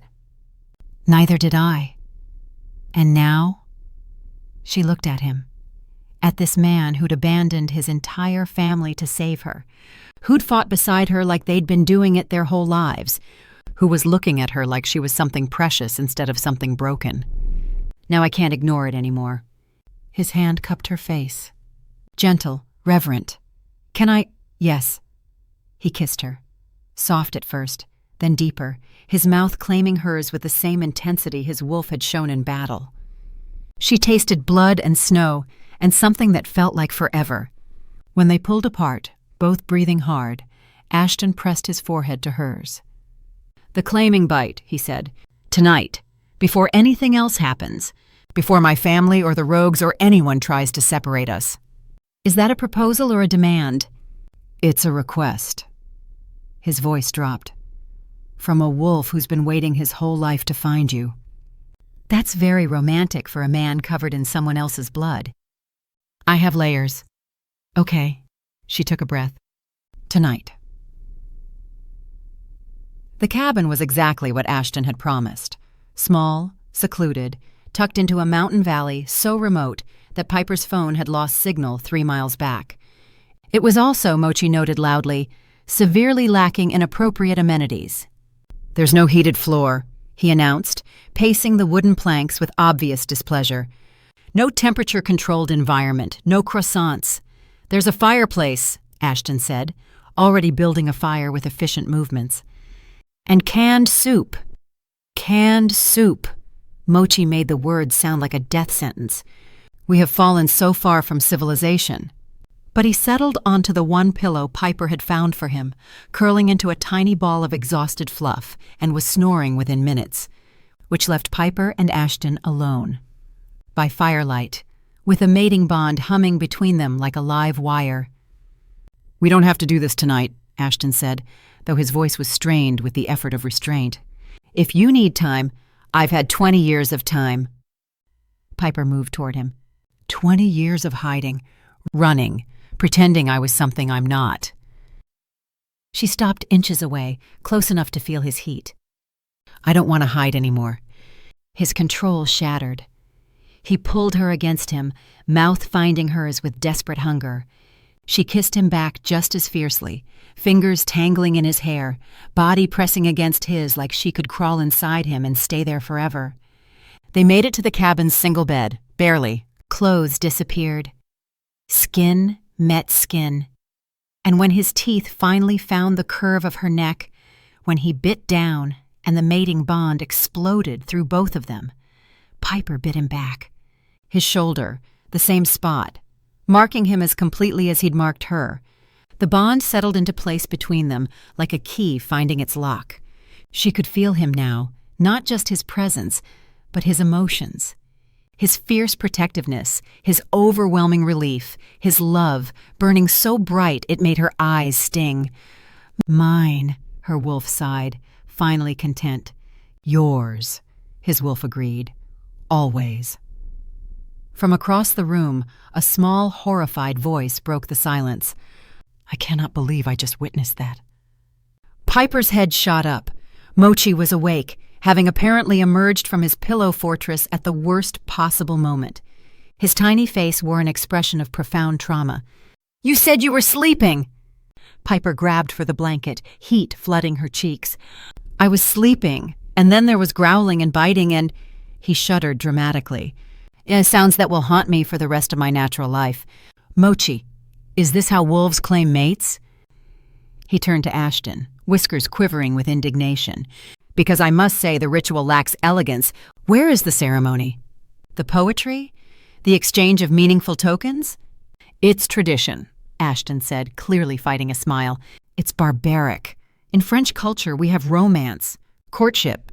We don't just—" He made a wild gesture with his paws. "Gnaw on each other like we're competing for the last croissant. We're wolves, Mochi. Biting is how we show affection." "Affection!" He threw his tiny paws in the air.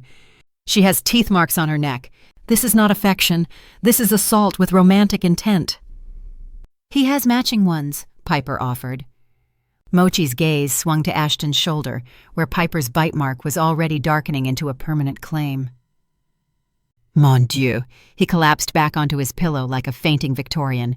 "You've both lost your minds. This is a shared psychosis, a folie à deux. I am trapped in a cabin with lunatics who express love through dental violence. Would it help if I promised to find you croissants tomorrow?" Mochi considered this.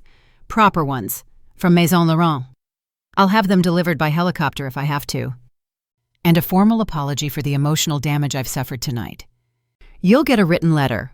On quality stationery." "The finest," Mochi sniffed. "Then I suppose I can forgive the uncivilized display. But I want it noted," he pointed a paw at both of them, "that when I find my mate there will be roses and candlelight and absolutely no gnawing whatsoever." "Noted," Ashton said solemnly. Mochi huffed, turned around 3 times on his pillow, and settled back down with his back pointedly toward them. "I'm going back to sleep," he announced. "And I expect silence. Complete, civilized silence. None of your wolfish degeneracy." Within 30 seconds, he was snoring again. Piper buried her face in Ashton's chest, shoulders shaking with silent laughter. "Dental violence," she whispered. "Assault with romantic intent." His chest rumbled beneath her cheek. "He's not wrong. I can't believe he compared us to fighting over a croissant. To be fair, that's the highest form of competition in his world." She looked up at him, at the bite mark on his shoulder, at the matching one throbbing gently on her own neck. "We're really doing this," she said. "We're really mated. We're really mated." His hand traced down her spine. "Scared? Terrified? Good." He kissed her forehead. "Me too." Outside, the mountain wind howled. Inside, the fire crackled, and somewhere in the darkness, 4 rogues were running back to whoever had sent them, carrying news of the Castlemaine Alpha and his newly claimed mate. The hunt wasn't over. But for tonight, just tonight, Piper let herself feel safe. For the first time in 20 years, she wasn't running. She was exactly where she belonged. Chapter 6. The phone call came at 6 a.m. Ashton was already awake, had been since dawn, watching Piper sleep in the thin morning light, her bite mark dark against her pale skin. His mark, his mate. Even now, 12 hours later, the reality of it made his wolf want to howl. Then his phone buzzed, and everything went to hell. "Ashton." His father's beta Marcus, not his brother, his father's most trusted advisor, sounded like he'd aged 10 years overnight. "We have a problem." "Define problem." "Coup. Garrett Ashford is making his move. He's got half the council behind him, and he's holding your parents in the East Wing. Claims they're being protected during the transition of power." Ashton's blood turned to ice. Garrett Ashford, Serena's older brother. The wolf everyone called the Gentle One, soft-spoken, mild-mannered, so unthreatening that pack members joked he'd probably faint at the sight of blood. Innocent as a lamb, Ashton had thought. He'd thought wrong. "How?" The word came out like a growl. "Your fight with your father last night. The things you said before you ran after the girl." Marcus's voice was careful. Garrett is spinning it as abandonment, dereliction of duty. He's telling the council you chose a poisoner over your own pack. The things he'd said. Maybe if you actually listened for once instead of assuming you know everything. I'm done waiting for your approval. If you can't trust my judgment, then maybe you don't deserve my loyalty. Words thrown in anger. Words he hadn't meant. Words that were now being used as weapons against his entire family. How much support do we have? Enough, but we need you here. Now. Marcus's voice hardened. I'm sending cars. 2 of them. Armed escort. Garrett's got rogues on his payroll, the same ones who attacked you last night. Eleanor's rogues. Eleanor, who Garrett had probably been working with all along. Eleanor, who Serena had defended because she didn't know, couldn't know, that her own brother was using her loyalty as cover. I'm coming alone. Ashton. My mate stays here, where it's safe. He ended the call. Behind him, the bed creaked. Like hell I do. He turned. Piper was sitting up, hair wild, eyes sharp, his jacket still wrapped around her shoulders. The bite mark on her neck seemed to pulse with their bond. You heard that. I felt it. She touched her chest. Your fear, your anger, whatever's happening, you're not facing it alone. Piper! We're mated, Ashton. She stood, and even barefoot, even in borrowed clothes, she looked like a queen. That means something. It means I don't let you walk into danger while I hide in a cabin feeling safe. My pack thinks you poisoned my mother. Then I'll prove them wrong. They might kill you. They can try. Her chin lifted. I survived 20 years of hiding. I survived rogues and betrayal and losing everyone I ever loved. I didn't survive all that just to lose you now. His wolf surged against his chest, pride and terror and desperate love all tangled together. If something happens to you, then we'll face it together. She crossed to him, took his face in her hands. That's what mates do. That's what we do, from now until forever. He kissed her, hard, fast, tasting the promise on her lips. The cars are coming, he said when they broke apart. Armed escort, dangerous drive. Good thing I know how to travel dangerously. Her lips curved. I once delivered a 3-tier cake on a skateboard in a snowstorm. This should be easy. The convoy made it 12 miles before Piper appeared. Ashton was in the lead car, reviewing tactical positions on his tablet, when movement caught his eye through the window.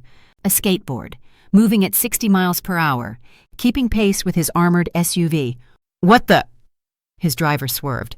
Sir, there's a woman on a... Is that a skateboard? Piper grinned at him through the glass, white silver fur still rippling at the edges of her form, wolf and human blurred together in a way that shouldn't have been possible. She'd partially shifted, just enough to give herself the speed and strength to match a moving vehicle. She was magnificent and completely insane. Stop the car, Ashton ordered. Sir, we're on a timeline. Stop the car. The convoy screeched to a halt. Piper kicked up her skateboard. Where had she even found a skateboard? And walked to his door like she hadn't just broken several laws of physics. He opened it. You absolute lunatic, he said. Mates don't let mates fight alone. She climbed in beside him, not even breathing hard. Also, Mochi stole the car keys before I could take the normal route. Where is Mochi? Handling something. Her expression flickered. He said he had a professional obligation to attend to and that I should stall for time. Stall for time? I don't question Mochi when he gets that look in his eye. She settled into the seat beside him, her hand finding his. Trust me, whatever he's doing, it's important. Ashton looked at her, his mate, his partner, this impossible woman who'd crashed into his life on a skateboard and somehow become the most essential part of it. Meeting you, he said quietly, is the most beautiful thing that ever happened to me. Her eyes softened. Even with the cake explosion? Especially with the cake explosion. She laughed, and the sound settled something in his chest. Let's go save your family, she said. Together. He kissed her hand. Together. The pack house was chaos. Wolves lined the entrance, some loyal to Robert, some wearing the red armbands of Garrett's new Transition Council. They parted as Ashton's convoy arrived, but the tension was thick enough to choke on. And then Piper stepped out of the car. "That's her!" someone shouted from the crowd. "The poisoner. She tried to kill the Alpha's mate." Ashton brought the assassin back? The crowd surged forward. Ashton shifted partially, claws extending, a growl ripping from his throat. "Stand down!" His Alpha voice crashed through the courtyard like a thunderclap. Wolves stumbled, some dropping to their knees from the sheer force of it. "No one touches her."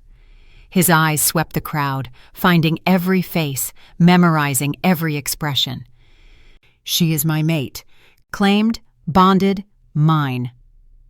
Silence. Shock. Then Garrett Ashford emerged from the pack house, flanked by 6 wolves in red armbands. He looked exactly as Ashton remembered, slender, soft-featured, with gentle brown eyes that had fooled everyone for years. But now, those eyes held something cold, calculating. The lamb had finally shown its teeth. "Ashton." Garrett's voice was mild, pleasant. "We weren't expecting you so soon." "Where are my parents? Safe? Resting? The transition has been stressful for them." Garrett smiled. "They'll be released once the council confirms my position as acting Alpha." "Your position as Alpha?" Ashton laughed, and it wasn't a kind sound. "You're not Alpha material, Garrett. You never were."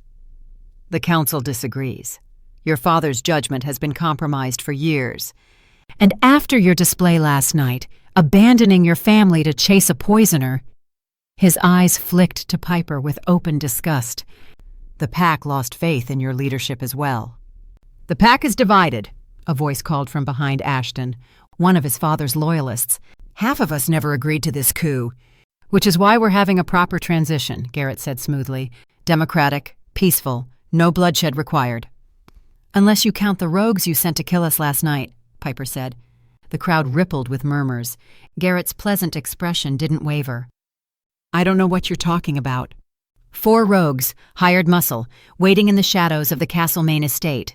Piper stepped forward, and Ashton felt her wolf pressing at the edges of her control, not with fear, but with barely restrained fury. "They attacked us minutes after the poisoning. Convenient timing." "Perhaps they were after you, Ms. Monroe. You seem to attract trouble." "Perhaps they were cleaning up your loose ends." Garrett's smile thinned. "Careful. You're the one accused of attempted murder. This pack would be well within its rights to... I challenge you." The words left Ashton's mouth before he could stop them. Complete silence. Garrett blinked. "Excuse me?" "Challenge for Alpha position." Ashton stepped forward, his wolf rising to the surface. "You want to lead this pack? Fight for it, like our ancestors did, like real wolves do." The crowd erupted. Shouts, protests, cheers, a chaos of sound that Garrett quickly tried to control. "This is highly irregular. It's tradition." Ashton's voice cut through the noise. "The oldest tradition we have. A contender challenges. The challenged accepts or forfeits. Which will it be, Garrett?" Garrett's gentle mask cracked, just for a moment, just enough to show the calculation underneath. "Very well." He straightened his shoulders. "I accept, but when I win, if you win." "When I win," Garrett repeated, "the girl faces pack justice, trial, execution if found guilty." "Agreed." "Ashton, no..." Someone grabbed his arm. Marcus, his father's beta, face pale. "You can't bargain with her life. I'm not going to lose." "But if you do, he won't." Piper's voice rang clear across the courtyard. "And it doesn't matter anyway." Everyone turned to look at her. She stood alone now, having stepped away from Ashton. Small against the crowd of wolves. Human among predators. Utterly unafraid. "Win or lose," she said, "I'll leave." The bond between them screamed. Ashton felt her words like a knife to the chest. "What?" His voice came out strangled. "I don't belong here." She met his eyes, and through the bond he felt her love, fierce, overwhelming, deliberate. "Your pack will never accept me. They'll always see the outsider. The poisoner. The threat." She looked at the crowd. "So I'll make it easy. Ashton wins. I leave peacefully. Ashton loses. I'll still leave. You can try to stop me, but I've survived worse than you." The pack went quiet. This wasn't what they'd expected. Prisoners fought to stay. Prisoners begged for mercy. They didn't offer to solve the problem themselves. "This is unacceptable." Ashton moved toward her. "You're my mate. Trust me." Her voice through the bond, clear as crystal. "Trust me and buy time. Mochi is coming." "What is Mochi?" "Trust me." He looked at her, really looked, saw the determination in her eyes. The plan she wasn't sharing. Every instinct screamed to grab her, throw her over his shoulder and run. But she was his mate, his partner, his equal. He trusted her. Fine. He turned back to Garrett, whose smug expression had grown even more insufferable. "The terms stand. Let's end this." The crowd parted, forming a rough circle, the traditional fighting ground. Garrett removed his jacket with practiced calm, rolling his shoulders like a man preparing for a workout rather than a fight to the death. Ashton removed his own jacket, let his wolf surge closer to the surface. "Any last words?" Garrett asked. "Just one." Ashton smiled, showing teeth. "You should have stayed a lamb." He lunged. The fight was brutal. Garrett was faster than Ashton expected. Decades of playing gentle had hidden real skill, real training. He dodged Ashton's first strike and countered with a slash that opened a line of red across Ashton's ribs. The crowd roared. Ashton ignored the pain, pressing forward. He was stronger. He knew that. But Garrett was slippery, dancing back from every attack, wearing him down piece by piece. "Stall," Piper had said. "Buy time." He didn't know what he was stalling for. Didn't know what Mochi could possibly do that would change any of this. But he trusted her. So he fought. Garrett's claws found his shoulder, his chest, his thigh. Each wound slowed him down, and Garrett's smile grew wider with each hit. "You're getting tired, Ashton." Garrett circled, not even breathing hard. "Spent too much energy on that rogue fight last night. On your mate." "Don't talk about her." "Why not? She's the reason you're here. The reason your family is imprisoned. The reason your pack is tearing itself apart." Garrett's eyes glittered. "You threw everything away for a woman you'd known for 2 days." "She's worth it." "Is she? Worth your pack? Your parents? Your legacy?" "Yes." Ashton staggered, but stayed upright. "She's worth everything." Garrett's face twisted. "Pathetic." He lunged for the killing strike. A sound cut through the courtyard. Wheels on concrete. Everyone froze. From the main entrance, a tiny white figure emerged, riding a skateboard at approximately the speed of a caffeinated cheetah. The board wove through the crowd, somehow avoiding every wolf, leaving a trail of shocked faces in its wake. "Attendes?" Mochi launched off the skateboard, executed a perfect flip that should have been physically impossible for a creature his size, and landed on the judicial platform at the center of the circle. In his teeth, he carried a sealed evidence bag. Inside the bag was a piece of pastry dough. "Stop this fight!" His tiny voice somehow filled the entire courtyard. "I have evidence. Crucial evidence. Evidence that will dramatically change everything." Garrett's face went white. "What is this?" One of the council elders stepped forward. "A dog cannot. I am not a dog." Mochi dropped the evidence bag and drew himself to his full 4-pound height. "I am a pastry architect with 2 years of Le Bernardin training, and I am about to solve this entire crime with the power of professional expertise." He nudged the evidence bag forward. "This," he announced, "is the remaining pastry dough used to create the poisoned desserts.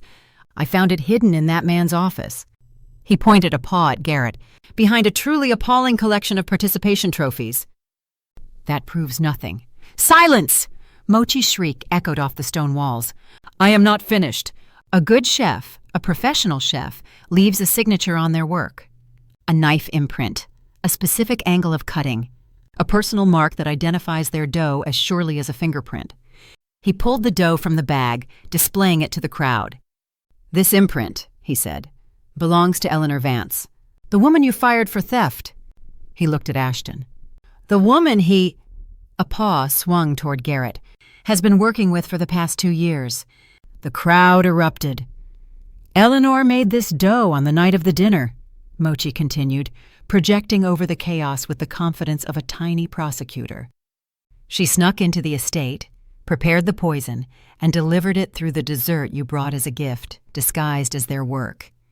He nodded toward Piper, but she was interrupted, didn't have time to clean up, left the evidence where she thought no one would look. "This is absurd," Garrett's composure finally cracked. "You're taking the word of a pet. I am a culinary professional." Mochi brandished the dough like a weapon. "And this imprint is as distinct as a signature.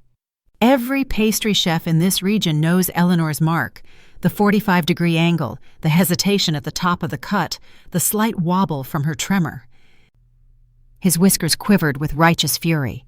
"She tried to frame Piper. She tried to kill the Alpha's mate, and you—" He jabbed his paw at Garrett. "You are her accomplice." "I want that evidence tested," an elder called out. "Immediately." "It's already been tested." Marcus stepped forward, holding up his phone. "I got the preliminary results while the dog was making his entrance.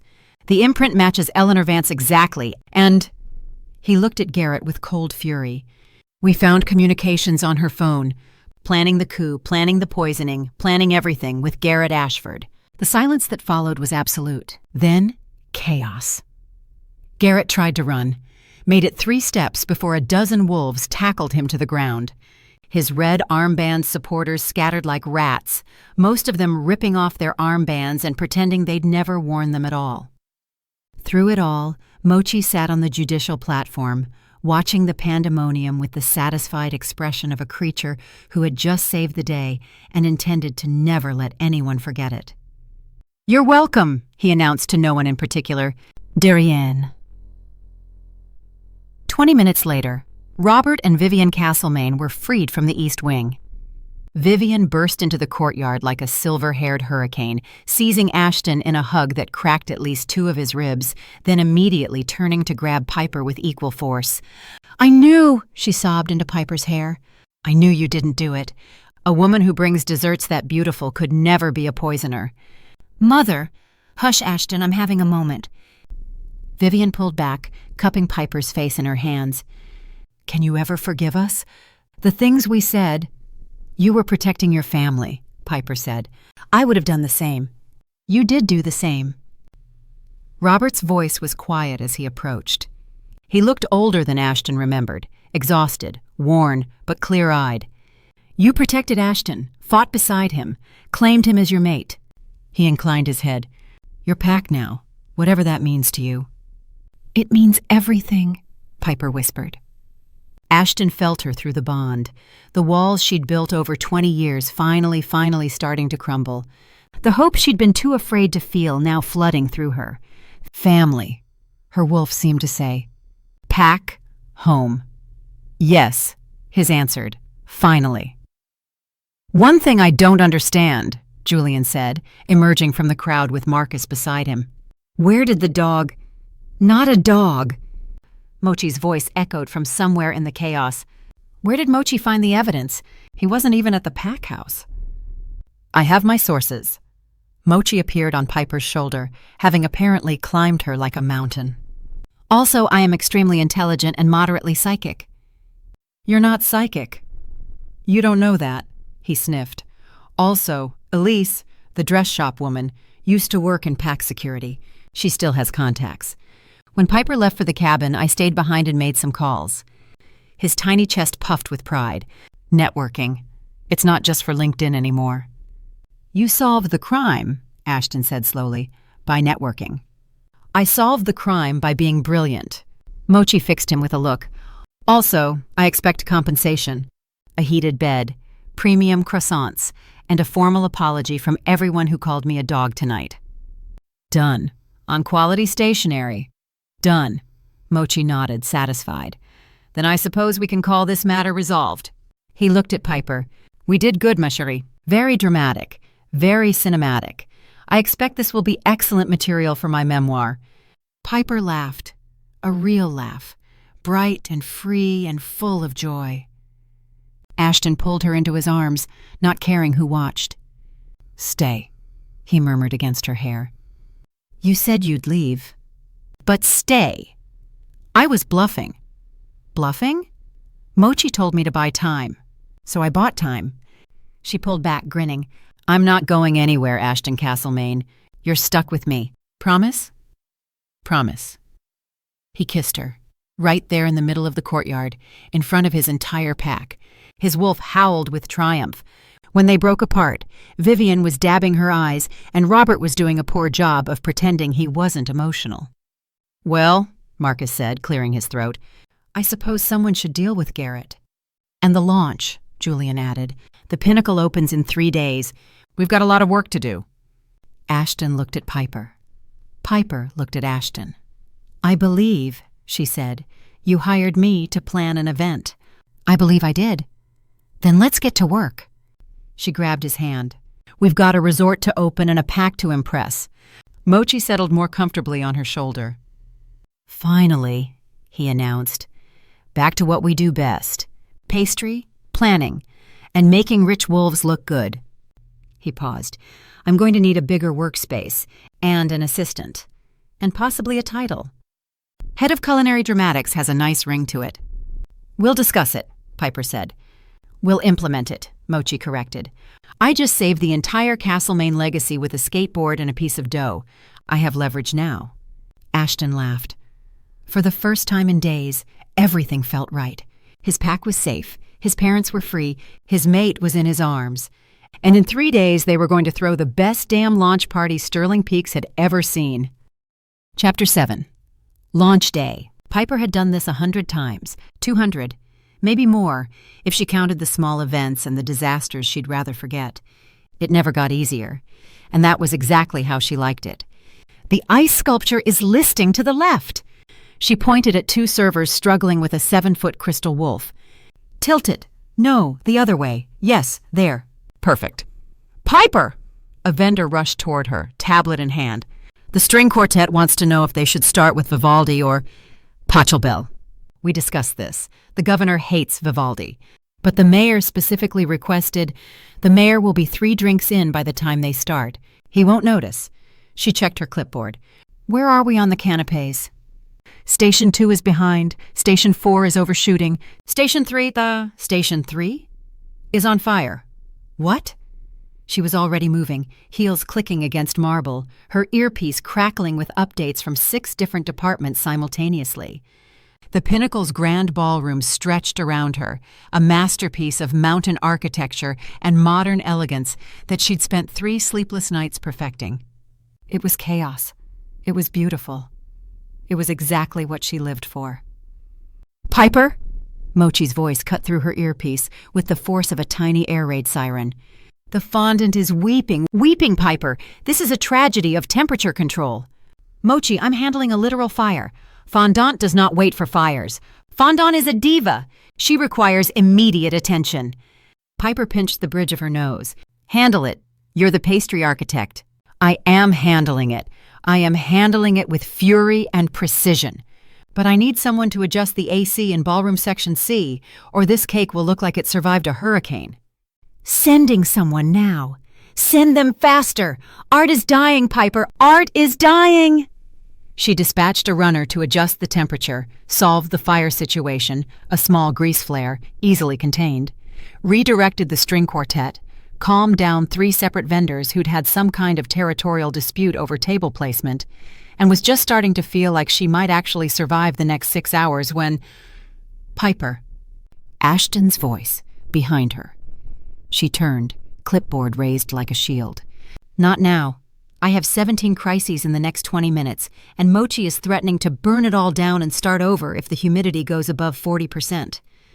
I need to talk to you. And I need to make sure your $100 million resort doesn't open with a cake that looks like melted sadness. She was already walking away. Whatever it is, it can wait. It can't. Something in his voice made her stop. She turned back. He stood there in his tuxedo, because of course he was already in his tuxedo, looking like he'd stepped out of a magazine, with an expression she couldn't quite read. Ashton, I really don't have time. Trust me. Those words, the same ones she'd said to him during the challenge, the same ones that had kept them together when everything was falling apart. She looked at her clipboard, at the chaos swirling around her, at the 17 fires she still needed to put out. Then she looked at him. 10 minutes, she said. That's all I can spare. His smile was soft, almost nervous. That's all I need." He drove. She watched the pinnacle disappear in the rearview mirror with mounting anxiety. "Ashton, if this is some kind of romantic gesture, I appreciate the thought, but I really need to be—" "It's not romantic." "Then what?" "It's important." His hands tightened on the wheel. "More important than the launch. More important than anything else I could give you today." Piper fell silent. The mountain roads wound upward, away from Sterling Peak's glittering center, into the quieter valleys where old money kept country estates and new money hadn't yet arrived. She knew this route.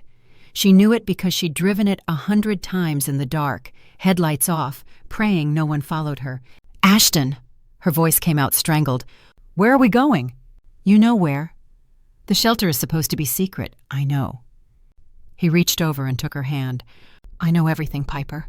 The 32 wolves, the basement sanctuary, the way you've been feeding them with money you don't have, protecting them from hunters who want them dead." His thumb traced circles on her palm. "I know who they are, where they came from, what they mean to you." She couldn't breathe. "How—" "I'm your mate." He glanced at her, silver eyes soft. "I feel what you feel, and for weeks I've felt this. Weight. This constant worry beneath everything else. Something you were protecting, something you were afraid to share. I didn't know if I could trust—" "I know, but you can now." He turned down the final road, the hidden one, the one she'd thought no one else knew existed. "And I want to prove it." The shelter came into view, but it wasn't the shelter she remembered. The old farmhouse was still there, weathered and familiar, and standing in front of it all— Piper! 32 wolves. Her wolves.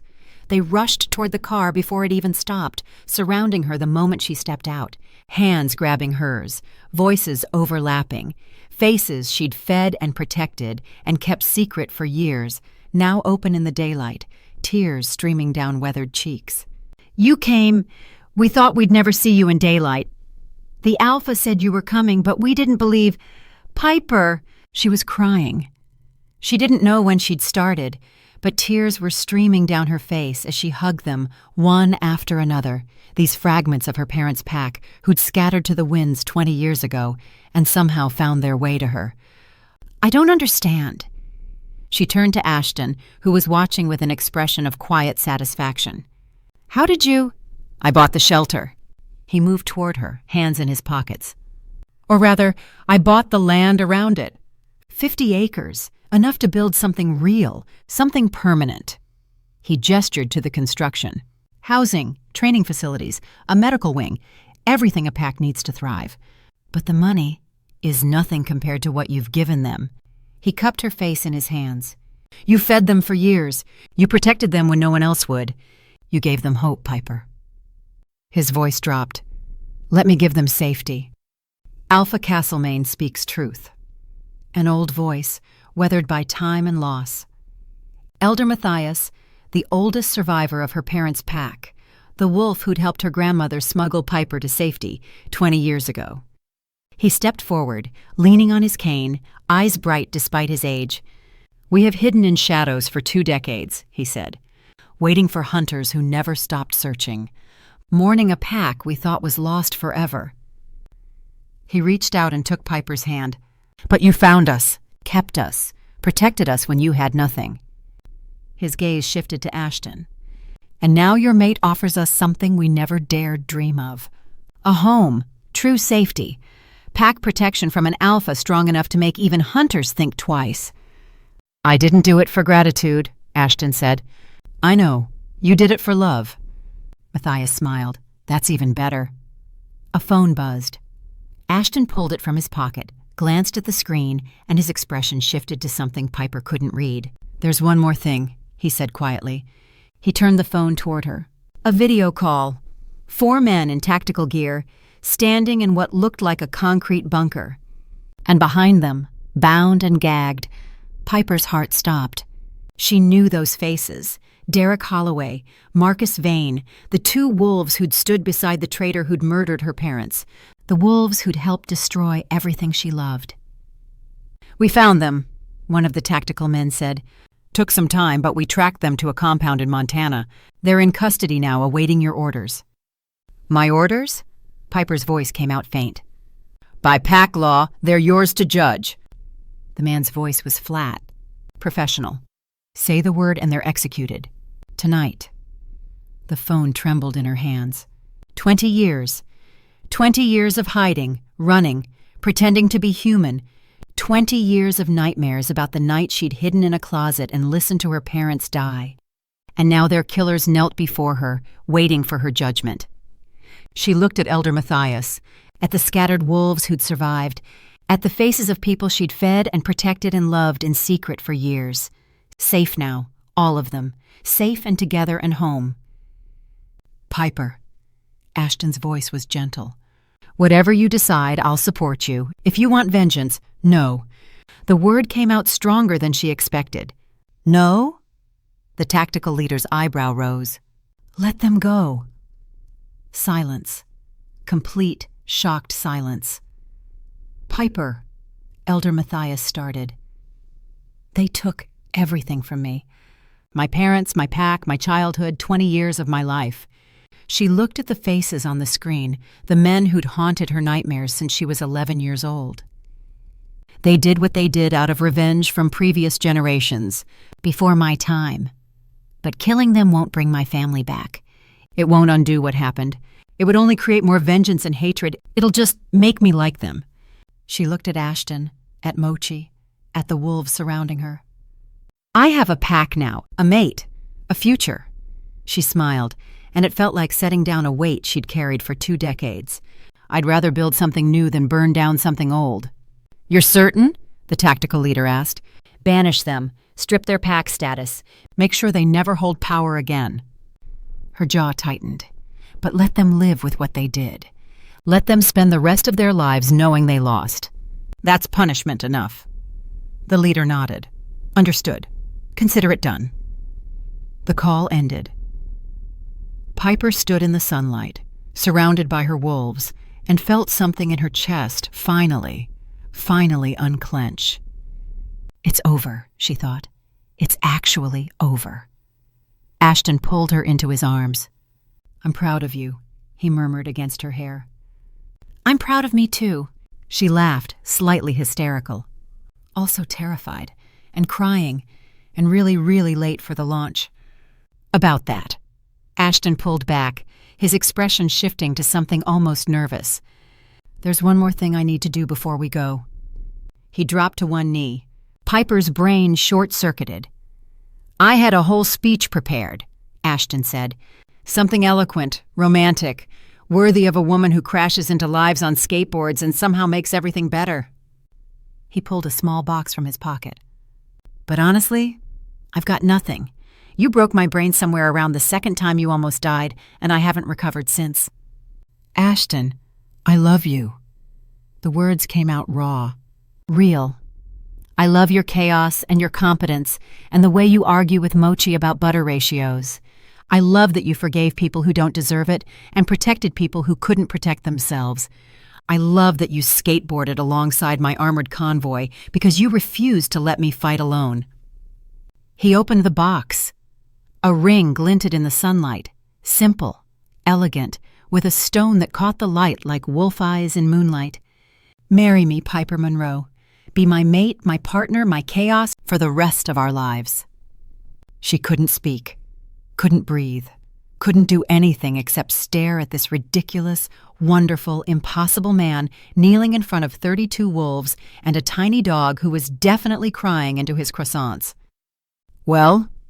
Elder Matthias's voice was thick with emotion. "What say you, child of our fallen alpha? Will you accept this wolf's claim?"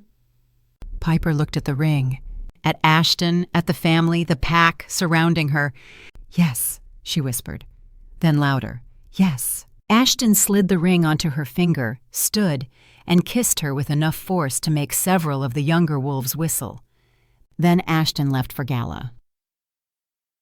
Mochi's voice cut through the celebration. "Now can we please discuss the timeline, because we have a gala to attend, and you," he pointed at Piper, "cannot show up in that." Piper looked down at herself. Event planner blacks. sensible shoes, a clipboard still clutched in her left hand. "Oh no." "Oh yes." Mochi was already pacing. "We need a dress. Hair, makeup, the works. And we have—" He checked an imaginary watch. "Approximately 2 hours before the biggest event of the decade begins without the event planner or the owner present. But I don't have—" "I have a dress!" One of the younger wolves, a woman named Sarah, who Piper had helped relocate 3 years ago, rushed forward. "I was going to wear it to a wedding last year, but, well, things happened. It might fit?" "The elder's mate used to do makeup for theater," someone else called out. "I have hairpins.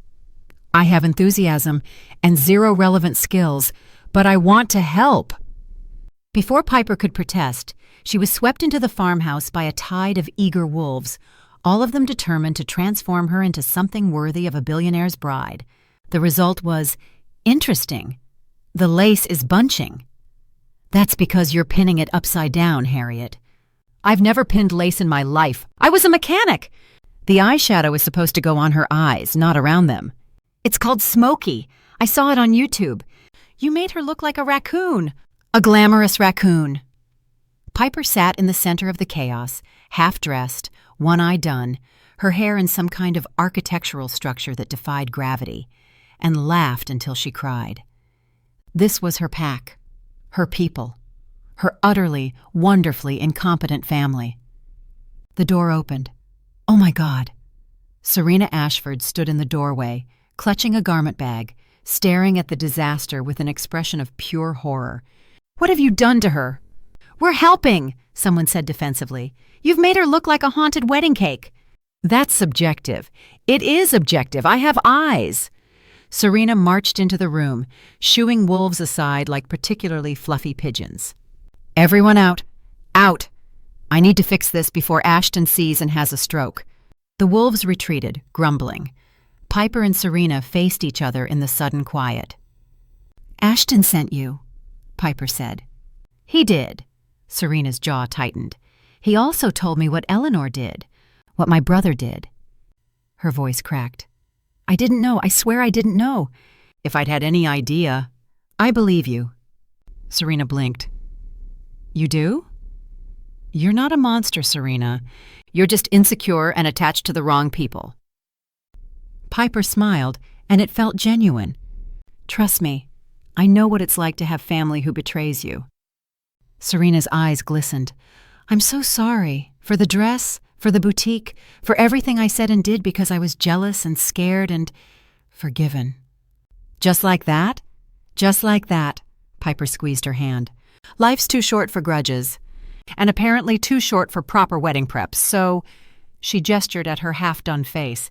"Can you fix this?" Serena laughed, a real laugh, startled out of her. "I can fix this. I can absolutely fix this." She unzipped the garment bag to reveal a dress that made Piper's breath catch. "I stopped by Elise's on the way.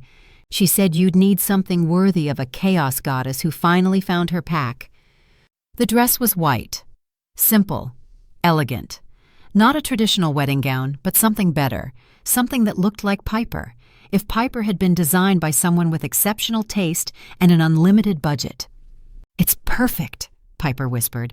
"Let's get you into it." Serena was already pulling out makeup brushes.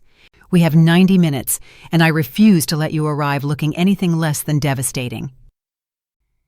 87 minutes later, Piper stared at herself in the mirror and didn't recognize the woman looking back. The dress fit like it had been made for her, her hair swept up in an elegant twist, her makeup subtle but striking, emphasizing her eyes in a way that made them look like they were glowing. "Well?" Serena asked. "I look like an alpha's mate," Serena finished, "which is exactly what you are." From outside, Mochi's voice echoed, "We are out of time! The gala started 7 minutes ago.